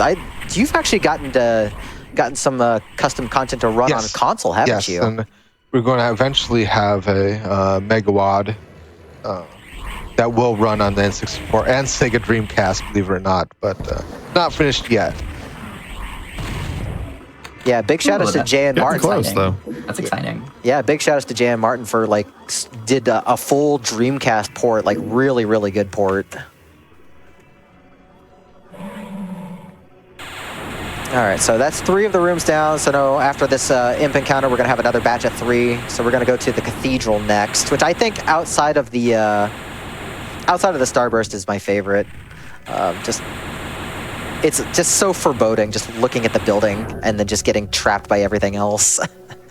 So we're gonna go here. We're gonna start the script. We're gonna pick up the Berserk, and this is gonna be a lot of just infighting and watching enemies eat each other. So there's a quirk with infighting in this game where enemies, if they haven't been hit by you yet, that's when they'll usually try, if they get hit by something else and they haven't already been hit by you, they'll switch their target to that enemy that hit them. But if you've already hit them, then even if they get hit by something else, they usually will not switch targets and they'll just keep trying to attack you. So this is a lot of just pacifist play for now, as we just kind of let the fireballs from the imps deal with the pinkies, and then later on we'll have some Mancubi and Hell Knights in play as well. That kind of gives us some variety of the enemies targeting each other, even though we get less and less space to work with, because all of these red sectors are damaging floors.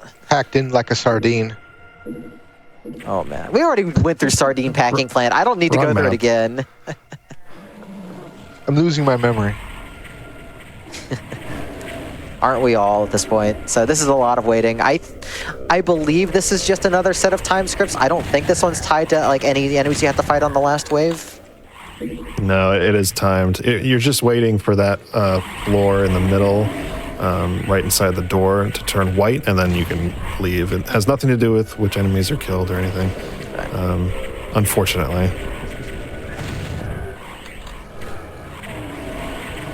Alright, so thankfully there's a bunch of shells, so we can clear out a few enemies that kind of get close.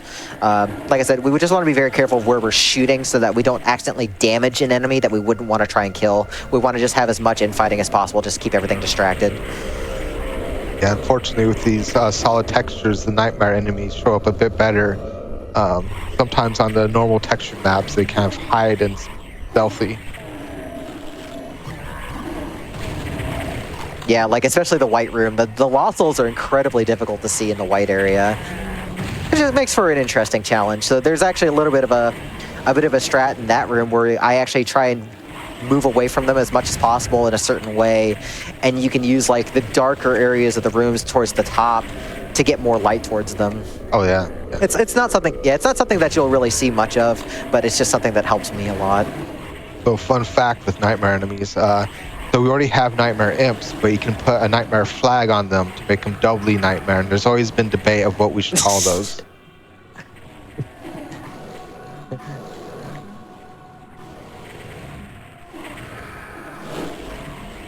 Okay, we should be getting pretty close to the end of this. Shouldn't be more than like another minute. Thankfully, enemies have actually cooperated really well, doing a lot of infighting. There we go. Good to go. Yeah, good to go. Nice. All right, so next we're going to do the Dark Forest. So this is where the darkness really works against me. So I'm going to kind of be squinting while I need to pick up this chainsaw first to start the script, but we're going to just kind of be squinting and just kind of snipe out these shotgunners, because there's a bunch of shotgunners that spawn, and they can hit me from way far out. So I want to stay far away just because shotgunners, their shotgun shots, they fire 3 pellets at a time. And if you're at point blank range, all 3 of them are going to hit you. Whereas if you're farther out, they tend to spread. So you tend to not get hit as badly. I also am going to keep track of where I am in the room, because there is an invulnerability sphere in this room that we're not going to use on this encounter, but on the next room coming up, because there is a Nightmare Cyber Demon that we have to deal with. And I would really prefer not to fight the Nightmare Cyber Demon head on. No, that's like 100 rocket shots. So there's the invulnerability. So this also is a good place to keep track of where I am in the room, because the exit spawns in a very specific way, position. So we're just going to be keeping track of all that so that we can grab the invulnerability and run out. You can see that invulnerability has the nightmare flag on it. That's why it's invisible like that. Oh yeah, it does. All right. Cacodemons. Oh, something's behind me.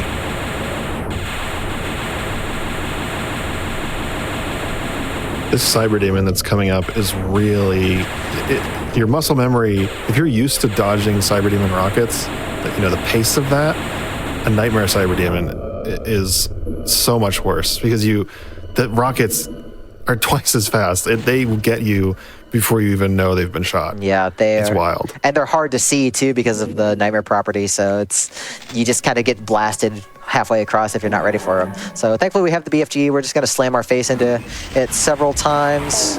Should be able to do it in 4, maybe 5 shots. There you go. Okay, didn't. So this is good because I do want to preserve this invulnerability for a little bit here and do it on this very last fight, because we have several pain elementals to deal with here.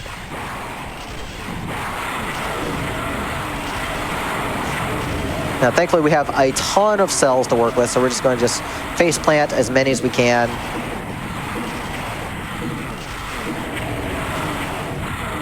It does really help to have the backpack here too that you picked up earlier.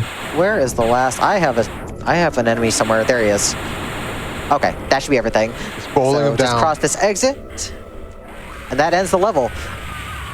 And you can actually skip the line def by accident and fall down. And I've had that happen in a run. And I'm like, oh, I didn't know I could actually fall down there. Get soft locked. I thought I fixed that bug. I had that happen at one point.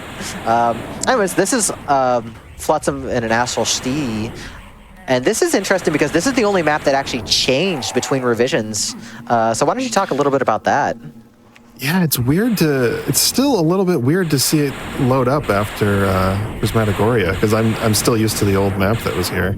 And there was nothing wrong with the old map, but it was sort of another big arena fight, and I was like, it's too many of these here. I didn't like the series of very similar maps all next to each other, so I thought, okay, I'm just gonna make a big,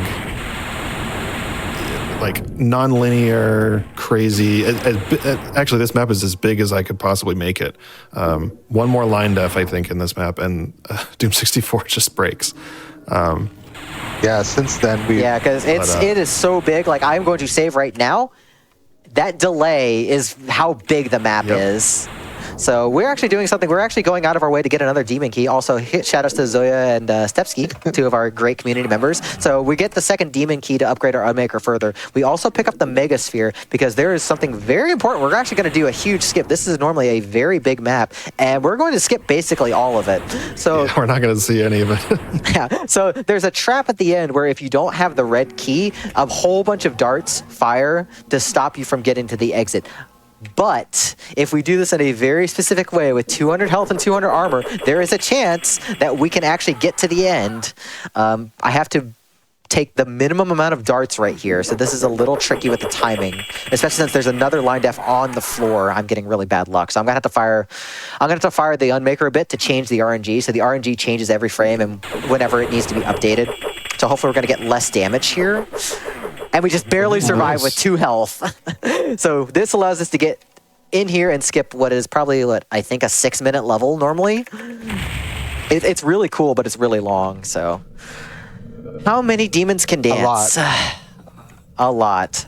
A lot. So Hidden Megasphere thankfully tops us back off, and we're just going to be doing a lot of fighting here. I think this is the loudest the Unmaker gets because of the echo in this map, too. Oh, it is very loud. Yeah, this is just a big slaughter map, and it has an extra level of difficulty where if you fall off of this platform, you're just dead immediately. Yeah, you just kind of splat, unfortunately, so I'm gonna be very careful to not have that happen. So we're gonna try and control the space here by getting rid of enemies that spawn on these pedestals. So we're just going to get rid of the Mancubi first. We'll clean up the pinkies as we go. So the first 3 waves, we need to kill everything, because that's what makes the switches in the middle spawn to trigger the next wave. The final wave, all we need to do is just survive for a certain amount of time. But yeah, like Swiva said, this is the loudest the Unmaker is going to get, so I'm sorry to everyone's eardrums. Please turn the volume down if needed. Pew, pew, pew. In my defense, this was intended mostly to be a BFG slaughter map. Yeah. So I'm surprised that you used the Unmaker. I thought the BFG would be faster. So there's so much delay of firing shots and with where the tracers go, especially since there's a lot of pinkies on this map. So it actually ends up being very efficient cell-wise and aiming-wise to be able to just aim for these groups and minimize the risk by being certain distances away. Because it's a lot easier to aim and just fire an Unmaker over and over than it is to worry about your positioning and angle with the BFG and risk stepping into several fireballs on the way. Yeah, wouldn't we? So maybe it could possibly be like strictly faster if you get perfect luck anywhere, but as Doom players know, there's no way to get perfect luck everywhere. That never happens. There's no such thing. Yeah. When we first poured this map to the remaster, the underbridge decorations would not work. And eventually we learned the quirks of making those things show up again. But I'm glad that they're finally back.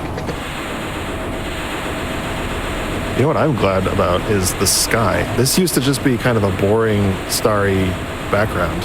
And this is another and more for banger of a sky. Yeah. I think completely changes the vibe of the whole map. I think so too, because the old Starry Sky was too similar to the last one with Flotsam and Astral Sea's old version. But like the new sky just looks so much nicer, especially with the orange glow, just kind of brightening the map up. I am getting beat up hard, by the way. This is actually a little scary. I only need to survive, but it's kind of hard to survive when you have 5 billion fireballs being thrown at you. I thought you were going to go off the edge there. I thought I was about to too. So we're just going to use the pillar to our advantage here and take some cover. There we go. Health is getting back up. There is some stuff in the middle that we're going to grab, so we're just going to grab this now. And the exit will open up hopefully soon. Hopefully don't have to wait too long. There it is. And we're out. GG. Thank you. Yeah, for real. That's a tough map. This map is for all the Texans out there. That's me. This is Remember the Helamo. I really like the concept of this because you basically have this giant structure and you're playing tower defense for about another 8 minutes, but the pieces of the walls break away between each wave and you get less and less cover. So it ends up being quite tricky if you don't have a double unmaker like I do. And I really do like the concept because it breaks it up enough from the previous map. Yeah, even though the BFG can do technically more damage per second than the Unmaker does more damage per ammo, and especially when you get the triple Unmaker, you can pain lock enemies so they become your shields, and it can become a much safer weapon than the BFG. It's almost like a cheat code. Yeah, and we'll get to see the triple Unmaker in the final level because there are 3 demon keys that we'll be picking up on the last level. Funny enough, despite this being an auto-scroll, there is a big skip at the very end of the level that we'll talk about a bit later. But first, let's talk about these ammo packs. Like, how many cell packs are actually stacked on top of each other? Because I know it's a lot, but I don't know the exact number. Is it 20? I've never really looked since I made the map, like, what was that, 5 years ago? I'm pretty sure it's 20, but I could be wrong. So that ties into the ammo management. So because there's 20 of everything, we just want to pick up our cell packs, the large cell packs, when we're like close to a multiple of 100. That way we're not wasting extra ammo because we do have a lot to work with, but we could run out if we're not careful with when we pick everything up. So thankfully with the backpack, we can store 600 cells at a time, so we can just clear waves out, go back as needed, and then fill up and finish off these waves. So we've got a Imp and a Lost Soul wave right here. There's one. That one got pinned by fireballs. Nice job, guys. There are surprisingly a couple of secrets in this map, despite it being a tower defense. There's a hidden soul sphere and an armor that we'll pick up near the end, because I want to carry that into a later level. And then there will be an invulnerability, which does tie into the big skip for this level. But otherwise, this is mostly just waiting around, fighting demon waves off, and we've still got several waves. So if there's anything y'all want to talk about, this is like perfect time.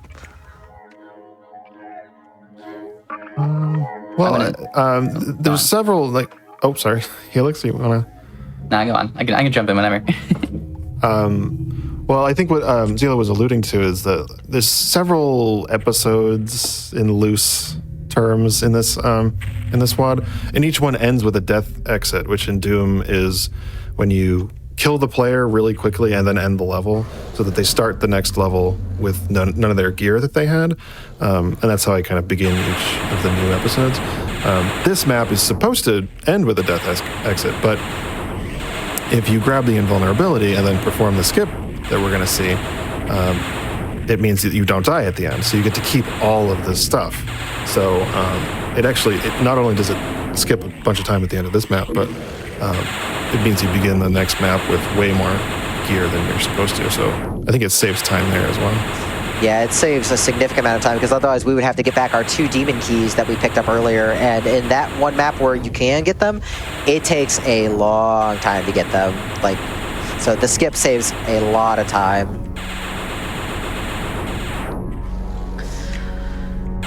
I'm going to take a moment here and shout out Frame Fatales, GDQ's all-women and femme speedrun community.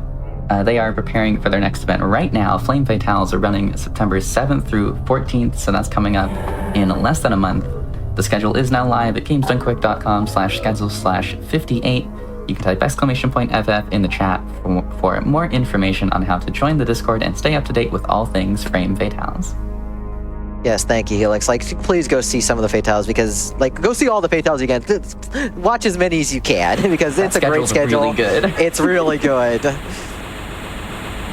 All right, so we got double Cyber Demon Wave here. So you can see like the lasers on the UnMaker not like showing, and that's because if there's no actual target, the lasers aren't going to actually be able to spawn. So this is actually good for me because we can determine where we're actually aiming for actually hitting a target. If you see the lasers shoot out, that means we are hitting a target. And if you don't, we're not hitting anything. So this is actually very critically important on the next wave, next couple waves really, because the main cubi are very far away, and because of the wide angle at which they shoot their shots, it's very possible to run into those shots. So we're going to be very careful, just kind of slowly inching our way around and just watching them slowly come in and just snipe them off where we can. Go. There's only 2 waves left that we're going to do, and then we're going to be skipping the last wave with the skip. Yeah, those Macabi move so slow. I think they are the slowest enemy in the game, aren't they? I'm not sure what's the slowest. Yeah, one. that has to be slower than Zombie Man, yeah. You need to do a race. It's really interesting thinking about the Cyber Demon because they made the Cyber Demon so much slower in 64. And this in PC Doom, it's like the 3rd fastest enemy or something. All right, so here comes the Mancubus wave. So you can see we're not getting a whole lot of cover at this point. So I'm just kind of keeping my eyes peeled.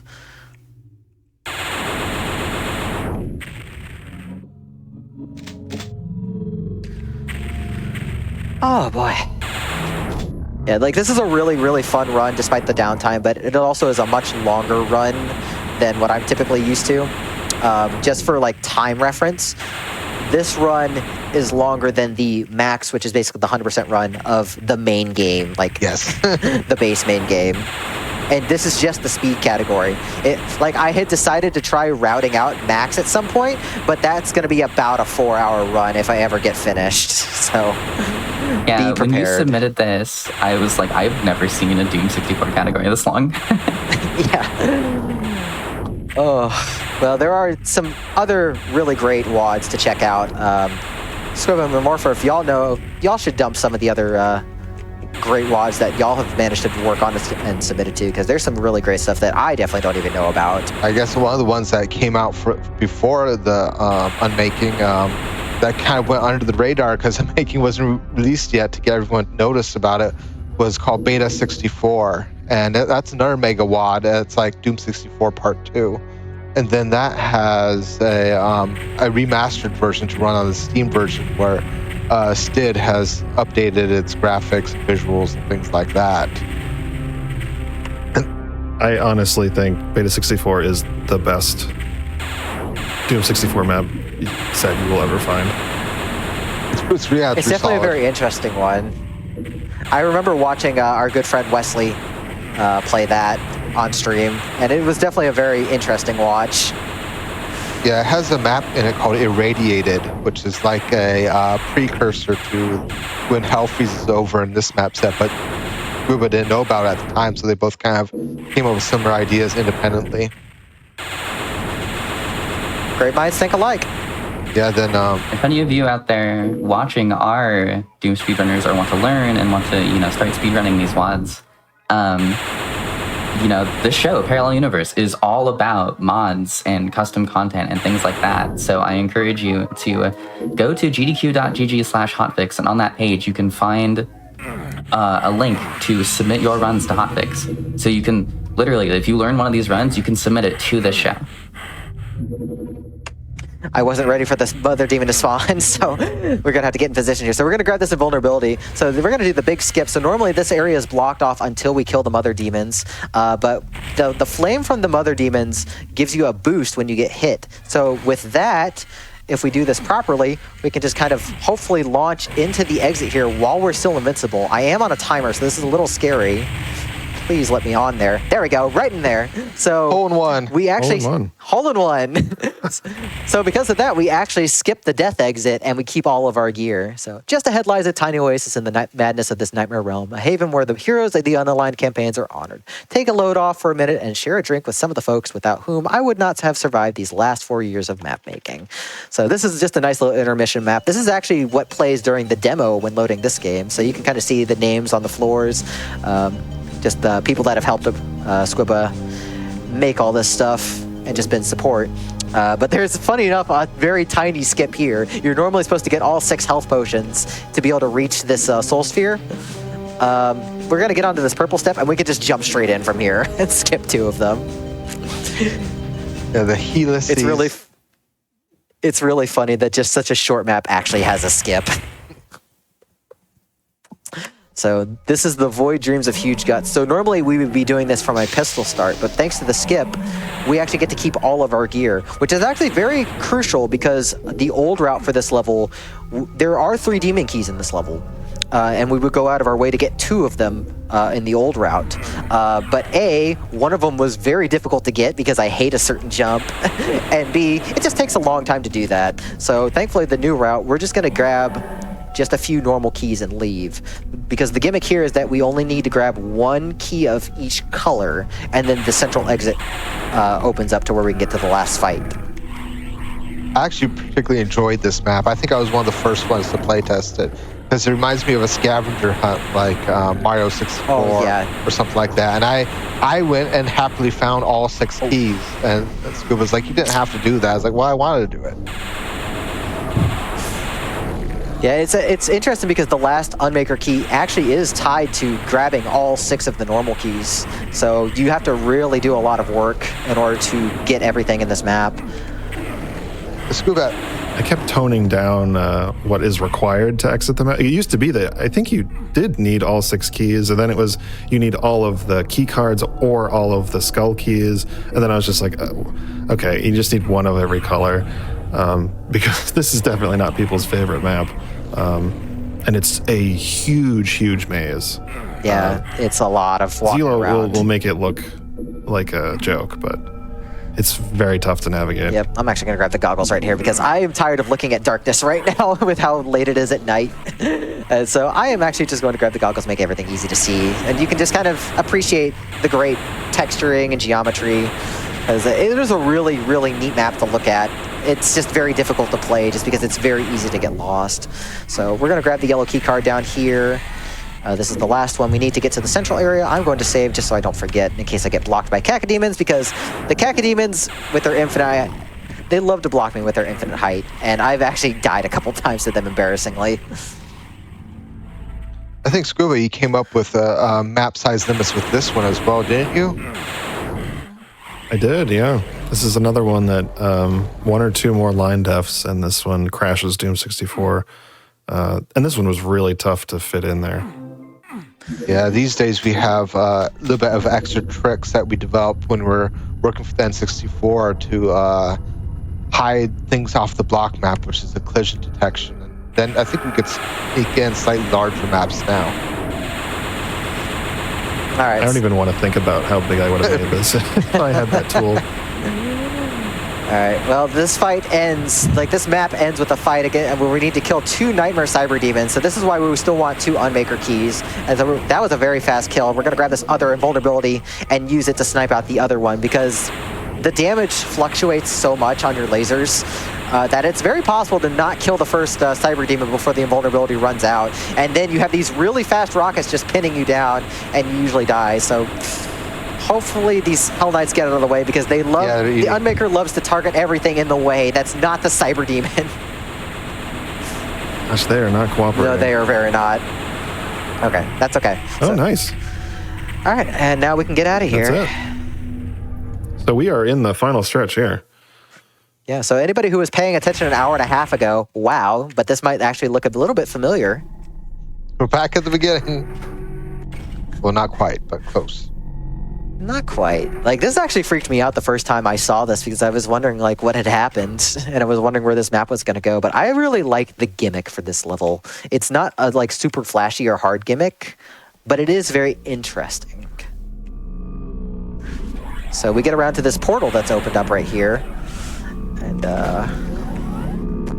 we're going to hit a few switches here. And as we hit these switches and progress the map, everything around us starts getting shrouded in darkness, and these dark sectors become damaging sectors, and that ends up becoming our gimmick. So it's very interesting to just kind of watch this castle fade away piece by piece. So we're just gonna quickly move around. And this is actually one of the maps that concerns me most with routing a max category of this, because it's like, can I actually get 100% before I just literally died from darkness? That remains to be seen on my end, so maybe we'll find out in the future. This is going back in the past of all of the Uva's series has homages to his prior map sets. This was, I think, mostly time-saving attempt, or I was just grabbing bits of old maps and shoving them in at the end of the WAD. Yeah, this is one piece from each of the previous WADs in this series. You're sort of going back through time as the darkness is eating them away. Yeah, it's a really cool concept. It actually, I didn't know all that, because I actually played this first in your Unaligned series. So it's Unaligned, I think, Unnecessary, Unbeliever, and UnMaking, if I remember right? Correct, yeah. So I actually played this first. This one has been the most popular by a large margin, so I think most people have no idea what these are a reference to, which is fine. Yeah, I actually did not realize that, because I played Unaligned immediately after this, and then I finally recognized what the next room was, and I'm like, oh, okay. So it's a really good way to just kind of close it out, because this is the penultimate level. There's only one more level in the WAD after this. Yeah, I like watching people play this one, because the darkness slowly starts squeezing them in, and they like, oh, I'm going to die. They get scared if you don't know what's going to happen. Yeah, thankfully in the run, it's a nice, easy cooldown map, because you know where everything's going to be, you know what's going to happen, you know where the spawns are, so you're not going to get jumped. And there's plenty of supplies to work with. So we just use rockets for a while, and then we have plenty of cells left to just use the Unmaker for the rest of the level.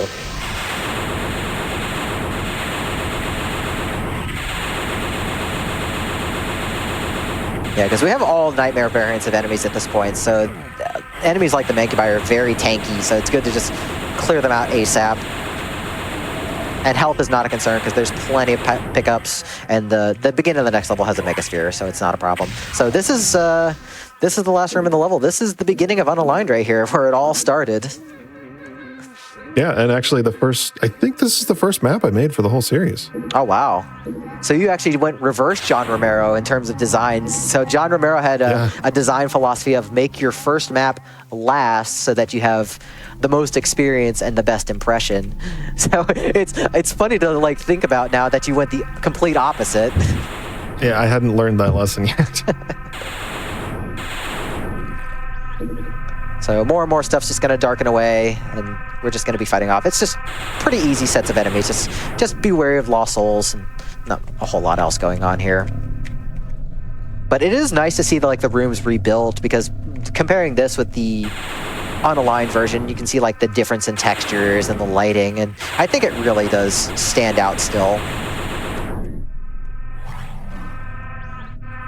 And I think the way this level ends is one of the coolest ways you could really do an ending. Oh yes, I love it.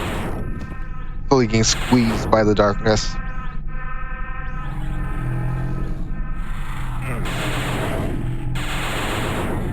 I think you spawn blocked the very last enemy though, right? I usually try to. It doesn't matter, because everything's on a timer, but it looks cool. And you just kind of get to appreciate the darkness a little bit more. I actually failed it in my practice run, so maybe we'll just fail to see it, and we're just going to be doing a little dance for a while.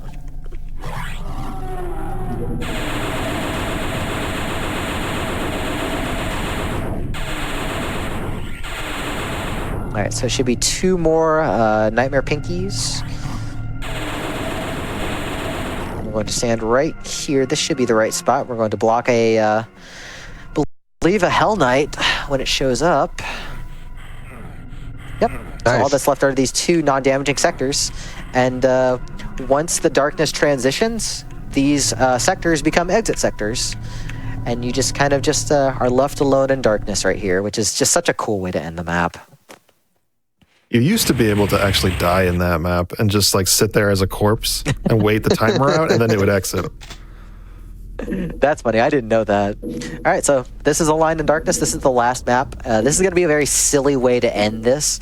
So this is just a giant dark arena with candles on the side. So we're going to the east side of the map right here. Keep an eye on that switch because that's actually critical for my strategy. So this is either going to be done well and look extremely trivial and boring, or it's not going to go well and we're going to spend an extra 5+ minutes here. I always call this map an asteroids map because there's always like projectiles flying around and I like that analogy. This is the asteroids map. Especially at the very end, where you're just going to see hilarious swarms of enemies.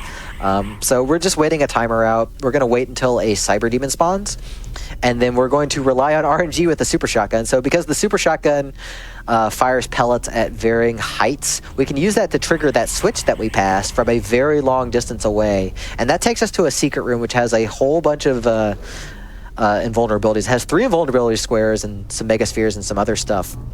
That's going to be the key to making this very easy, because then we can fight stuff that we need to trigger point blank instead of having to deal with all of these waves of enemies, as well as giving us a nice safe spot to just kind of sit around in.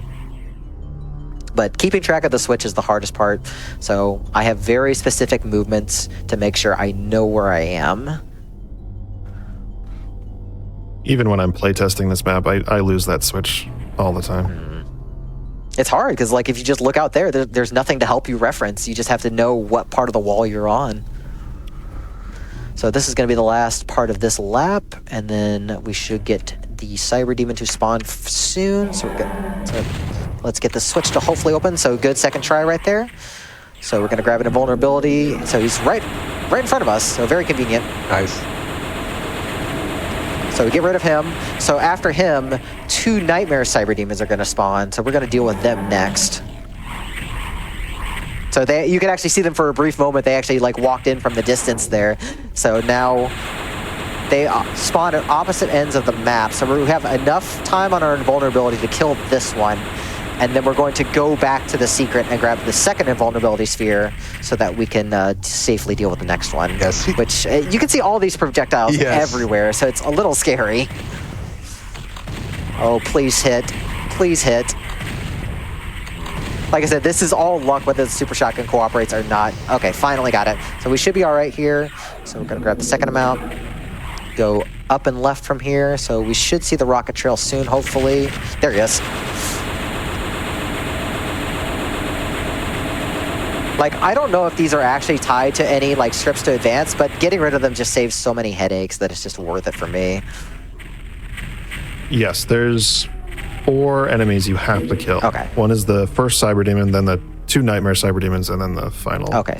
enemy that we'll see in a second. Okay, so that does trigger. So now the mother demons start spawning in. So now this is the point where we need to get back to the room. So hopefully we get this. Oh, nice, first try. So hopefully getting there. So now, unfortunately, this is the boring part where I'm going to fire 250 bullets out of my pistol to act as a timer. Yeah. So we have to wait for, I think, 3 or 4 waves of mother demons to show up. And then the nightmare mother demon shows up, and that's the one that ends the map. So we're just going to be firing until it looks to be about 225 bullets. 225? 125. So once we get down to 125, we'll stop firing. We should be able to hear a mother demon spawn in, and that'll be the one that we need to go. We'll grab the rest of the stuff and we'll kill it out. And the reason I came up with this firing method is because they like to get in fights with the other enemies, even from this position. And when they kill an enemy, they're re-aggroed on you and you hear the death scream. So you can't use the number of screams as an accurate timer. So firing the pistol over and over is just so much more reliable. It's a really funny way to end it, even if it is rather silly. While that number ticks down, I just want to quickly shout out that we have Quake Enhanced coming up right after this. So if you are enjoying this run, if you enjoy classic shooters, there is another one coming up right after this is done.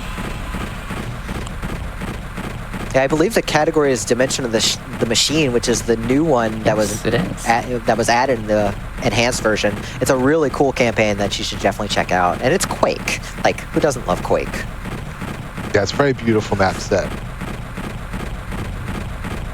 All right, that should be about good right there. So I'm going to go ahead and save. I'm going to just wait for a bit. So we should hear a mother demon show up soon, and then we'll grab the rest of the stuff and just unmake her to death. And there it is. Oh, right there.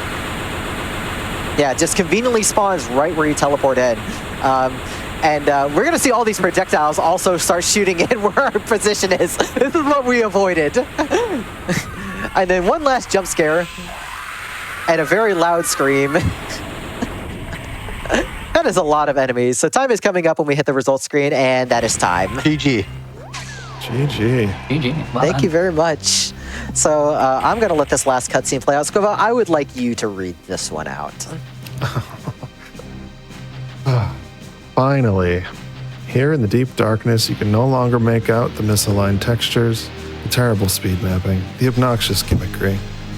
Maybe here, at long last, you can find some reprieve from this unending series. Thank you so much to all of you, by the way, for playing my silly maps. Thank you very much. Yeah, that was the UnMaking. This is a really cool WOD. It is my favorite custom Doom 64 WOD. Thank you for making it. Thank you, GDQ, for having me to showcase this off. And just as a heads up, there is plenty that we didn't see in this. We didn't play the secret levels, and there's also a bunch of bonus maps that you can select that have some really interesting challenges, especially if you try and finish the very last map. But you should definitely check this out. Check out a whole bunch of custom Doom 64 content. If you're interested in speedrunning or just in Doom 64 in general, we do have just a general Doom 64 Discord for getting resources, speedrunning, just hanging out. You should definitely come hang out with us. Squirrel Morpher, is there anything else y'all would like to say? So if you want to find all this stuff, just go to doom64.com. You can find all of our associated communities. And I won't spoil it yet, but we'll be taking over another community soon as well. So you'll find us in a lot of places and get to hear way too much Doom 64 that you might not want to hear about. I would just like to thank you, Zelo. I'm sure none of this would have happened if you hadn't been pushing to play this. So I appreciate it. Yeah, thank you. I appreciate you.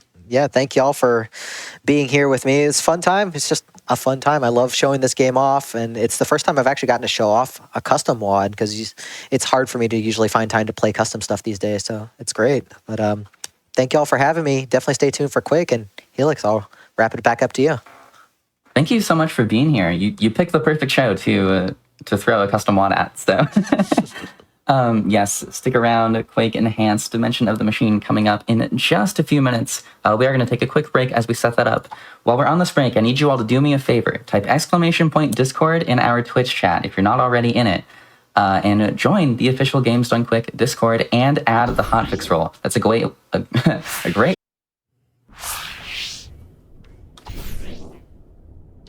Hello, everyone. Thank you for sticking around through the break. I hope you enjoyed that just phenomenal Doom 64, the UnMaking run by Zelo. And there's more where that came from coming up real quick. Before we get into that, I want to just super quick shout out our summer merch because that is only available for not much longer, I'll say. You can check it out at theyeti.com/GDQ to get your own GDQ stickers, shirts, plushies, and more. And yeah, I said they're gone soon. They're gone on Monday, August 18th. So there's only a few more days to get them before they're gone for good. And also check out the new Faith plush just in time for Flame Fatales. But with that said, let's get into Quake Enhanced Dimension of the Machine by Cinnabar. The floor is yours. Hello, I'm Cinnabar. I play Quake Enhanced, really. Yep, I'm the runner. Hi, I'm Choco Milk. I use it, she pronouns. I recently got back into speedrunning and I chose Quake as my game. Hello, I'm Handout Brown. I constantly run this game casually, really. Mm-hmm. All right. Cool. Yeah, thank you all for being here. Yeah. It's an honor. So yeah, whenever you're ready, you can give us a countdown. Do you want to also explain a little bit about exactly what Dimension of the Machine is? Yeah, Dimension of Machine is an add-on they made when they re-released the game in 2021. Or I think they made it for the first anniversary, so like 2022 maybe. It's made by Machine Games, the people who made the recent Indiana Jones games.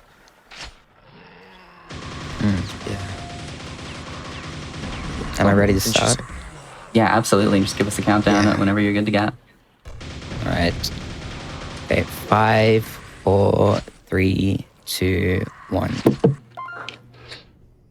All right, best of luck. Yep. So, starting off, this is Dimension of the... Oops, sorry. Yeah. Okay. So- Hub world. Really And into- long, detailed hub world.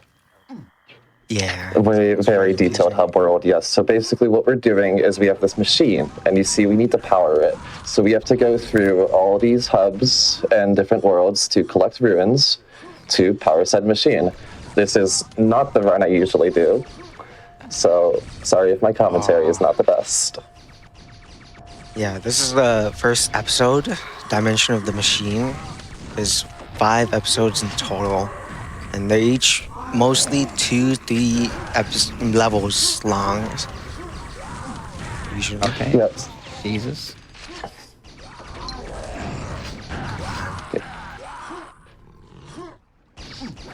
Very good. Yeah. So right now what we're about to go do is we're going to be pressing this button, which is going to open that door. And then what he did right there was he did a little jump up onto that box by using the slope on the side of the door. There's a cool mechanic in this game with the slopes that I noticed when I started running it again, where if you strafe jump off of a slope, you can, gain a little speed and go a little further. So that's what she did there. No. I'm so sorry. Yeah.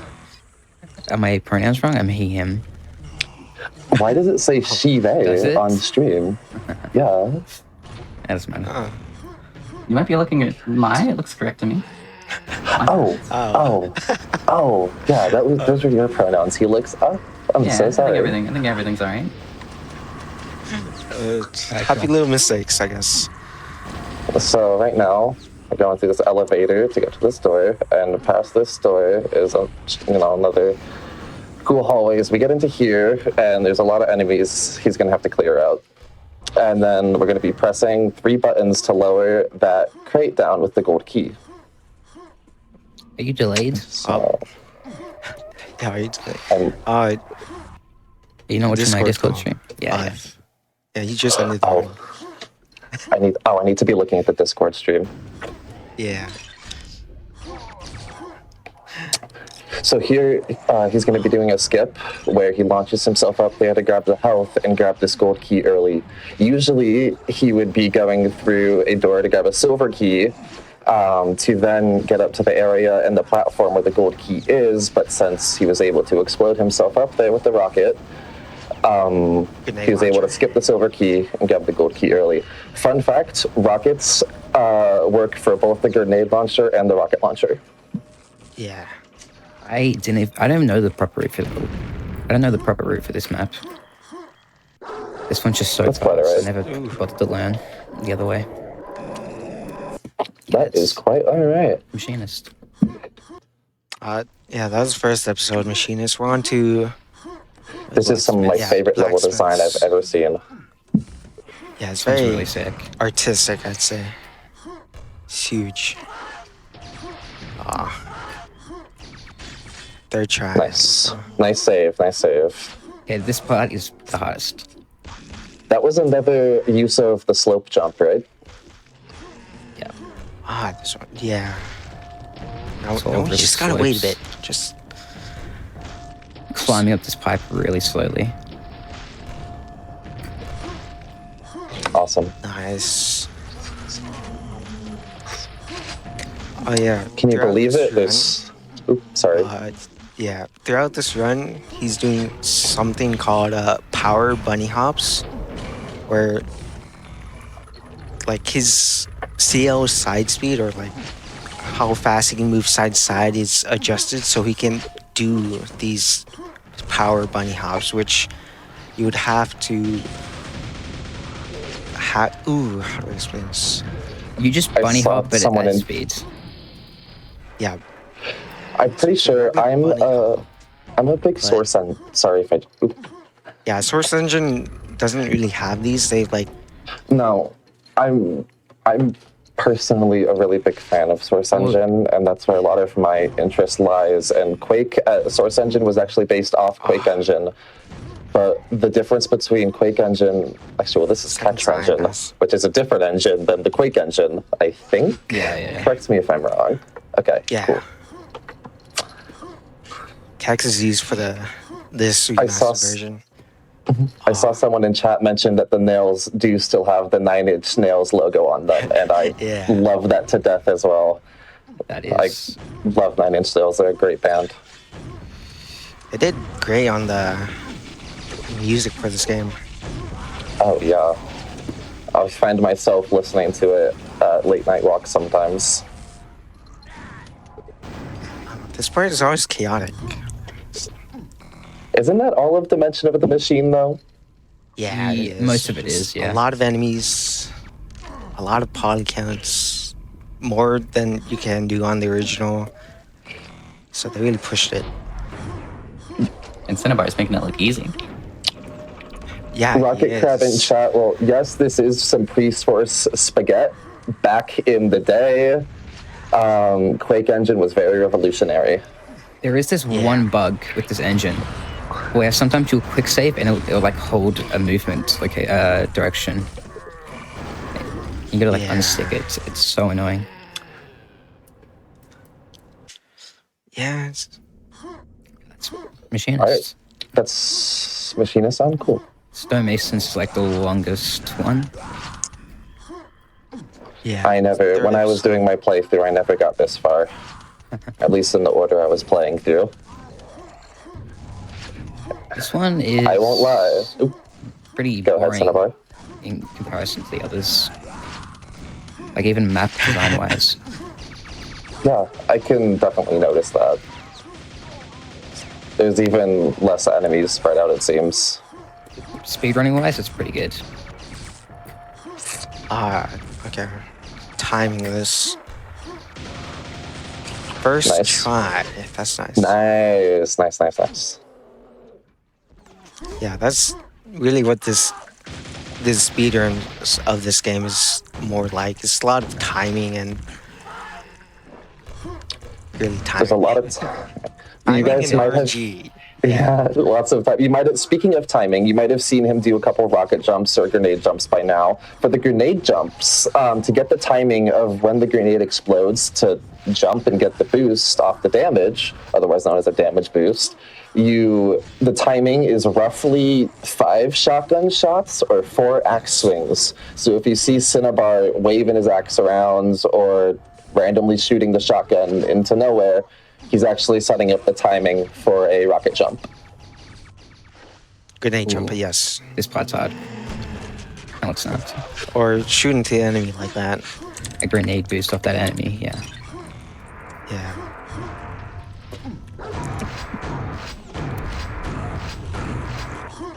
Sheesh. I don't know how you can do this, man. This is... I can never Yeah. pull myself to do this. Seems like I just got- only a crazy man should do this. I just got back into speedrunning recently, and I'm still struggling with just episode 1. This is When I- mesmerizing. This is awesome. This When I is so first awesome. started playing Quake, I just quit Dimension Machine first. that's- You're a madman. That's how a legend is born right there. It's probably my 600 Yeah. hours easy. I was actually, when I decided to get back into Quake speedrunning before I joined this and got this opportunity to come on the show, which thank you very much for the opportunity, y'all. I was actually watching a bunch of your speedruns on speedrun.com, Cinnabar, about a good month ago now. Yeah. It was all super impressive. Good stuff. Man, Sorry, he's too fast for his own good. I'm gonna die right here. I'm going around.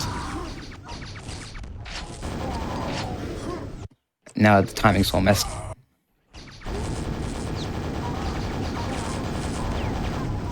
Yeah. Okay, Big time loss. it's fine. I should have done the safe route for that, Sorry. but I thought I could land it. Yeah. I respect the confidence. Yeah. He's like really good. He's on a whole nother level Oh my. above. Oh. Okay, I can't get out now. All the way back. Oh, that's unfortunate. Even at top I think I have levels, to you can restart the make level. mistakes.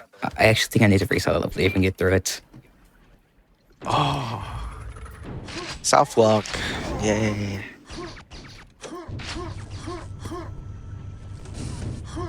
No world records, but I feel like it's more about showcasing this incredible run to the audience. Oh, absolutely. Showcasing the run and just kind of, shouting out the community as a whole.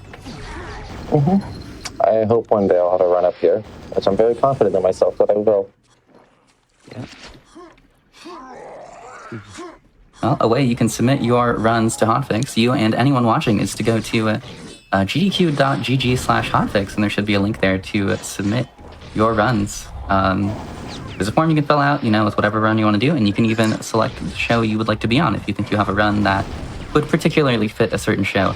And hey, by the way, while you're there, make sure you check out what's coming up on Hotfix. You can look at our full season roster and check out our detailed schedule as well. Again, that's gdq.gg/hotfix. Thank you for that, Helix.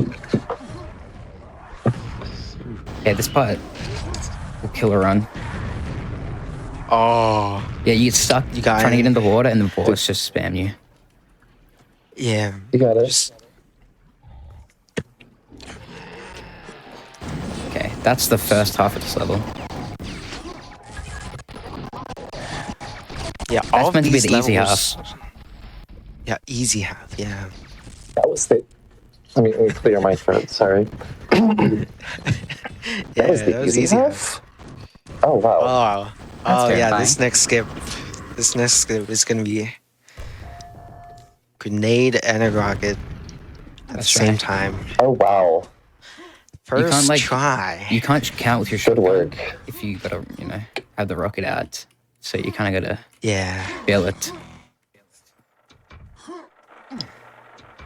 Amazing you got that. Sheesh.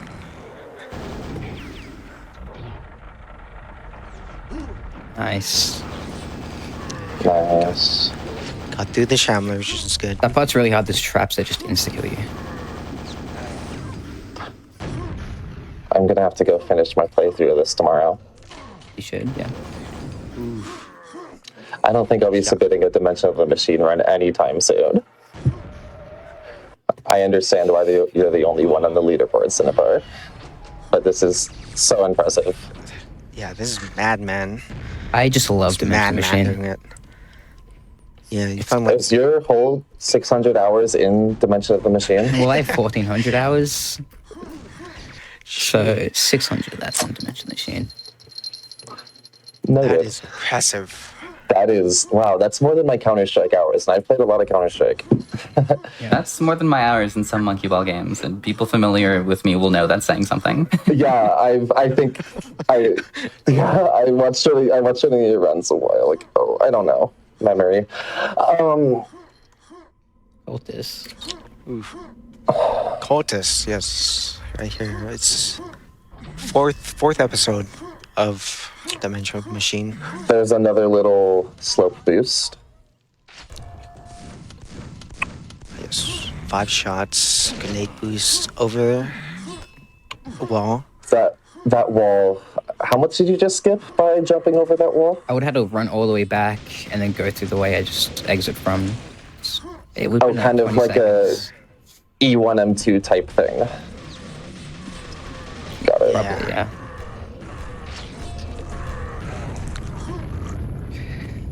I hate this level because you just need to kill enemies to open doors. I liked the animation and how that falling section was done. Oh yeah, that's sick. It's really sick.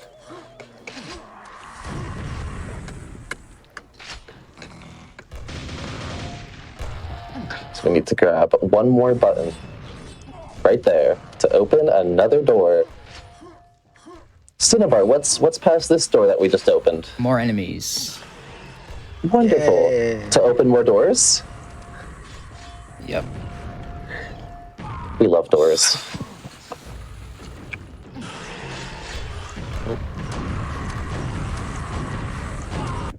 This many Yeah, so this level is a lot of killing the enemies to open doors. Not really much to talk about, I think. This many ogres in such a small place is rough. Yeah. Yeah. Resembling that Doom run we just grenades. had quite a bit. Oh yeah. I did see the end of that, yes. Yeah, just grenades flying everywhere, really.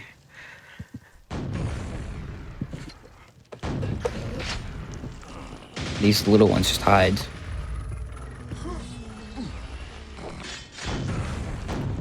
Well, while we're cleaning up the enemies, I'm going to take a moment and shout out Black in a Flash, just an excellent community that uplifts and connects Black speedrunners of all levels, hosting special events throughout the year to raise money for charity and celebrate Black voices in the speedrunning scene.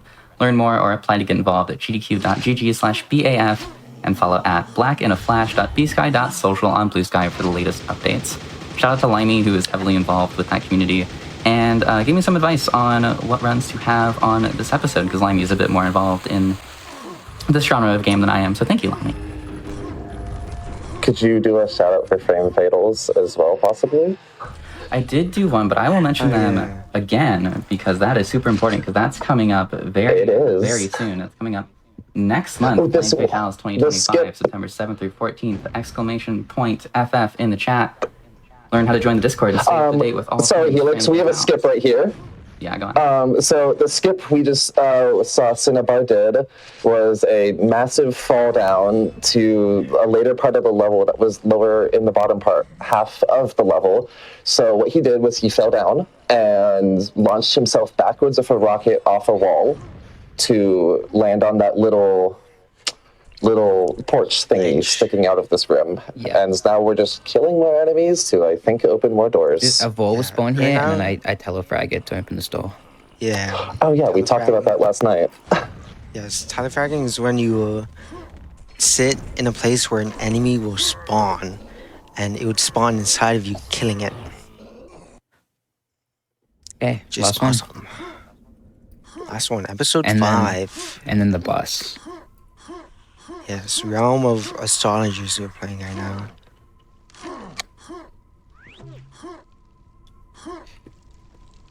People still use that one trihex emote to this day.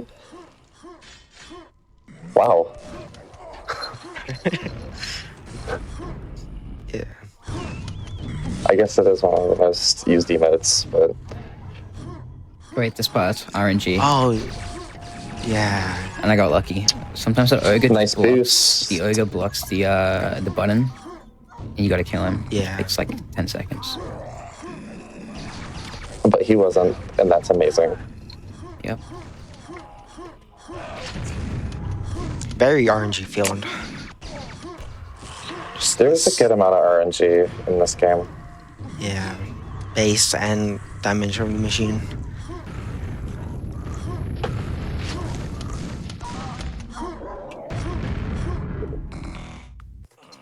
Health. I need the health for this part. This mega jump right here Mostly did it right. almost fell to you. Hard there. Jump up to pass the door. If you have low health here, it's just a run loss. Oh yeah, all the enemies shooting at you right here. The soldiers, the ogres.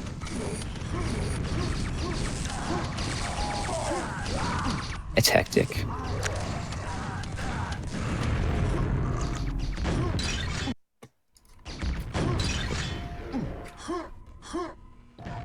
That time, Big goal. nice.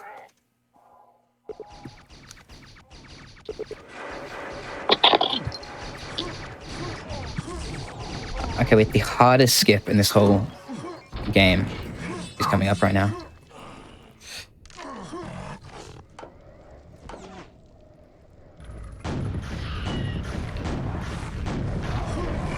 you don't mind, if any of us, like, can you explain it? It's just a rocket jump right here. Got it. Oh, this one into the lava. It's slow and oh, And that it was saves nice. like 30 seconds. Oh, yeah, that's important. What is 30 seconds to a speedrunner? About like 3 hours? Yeah, something like that, yeah. And just 5 rocket jumps all the way up here. Smooth. I gotta watch him all day playing this game. I would never get bored of it. Oh, that's the last one. Last episode. Scython. The boss. Last That's- boss fight. You got this. I have to kind of conserve ammo Is that the with this. same guy at the end of the first Quake episode? Yeah. Yes. They brought him back. Oh, I did not know that. Scython's Revenge. Siphon Ben. Vengeance, I guess. He tried to lightning beam us. We ate it to the face. What he did there was he just found a secret area for the quad damage. Kind of need the core damage because you need to down him 3 times. And only the Thunderbolt does damage to him. Oh, this is not really? like F1.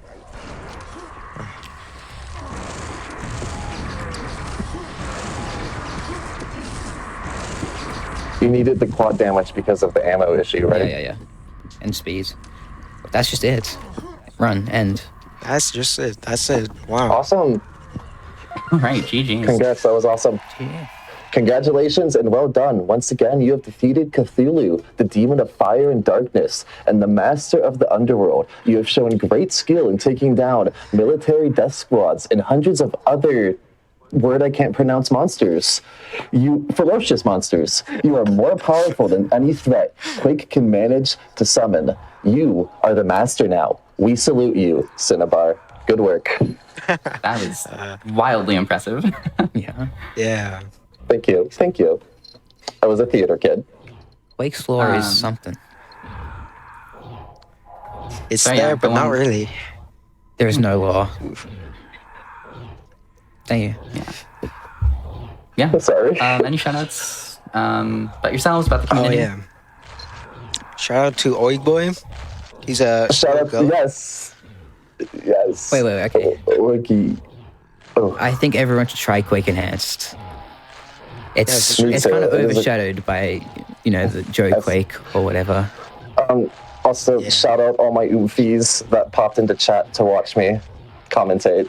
Love y'all. Shout out to the members of both the Doom and Quake communities that popped into chat there. I saw quite a bit of you. It's always wow, English. It's always nice to have you here.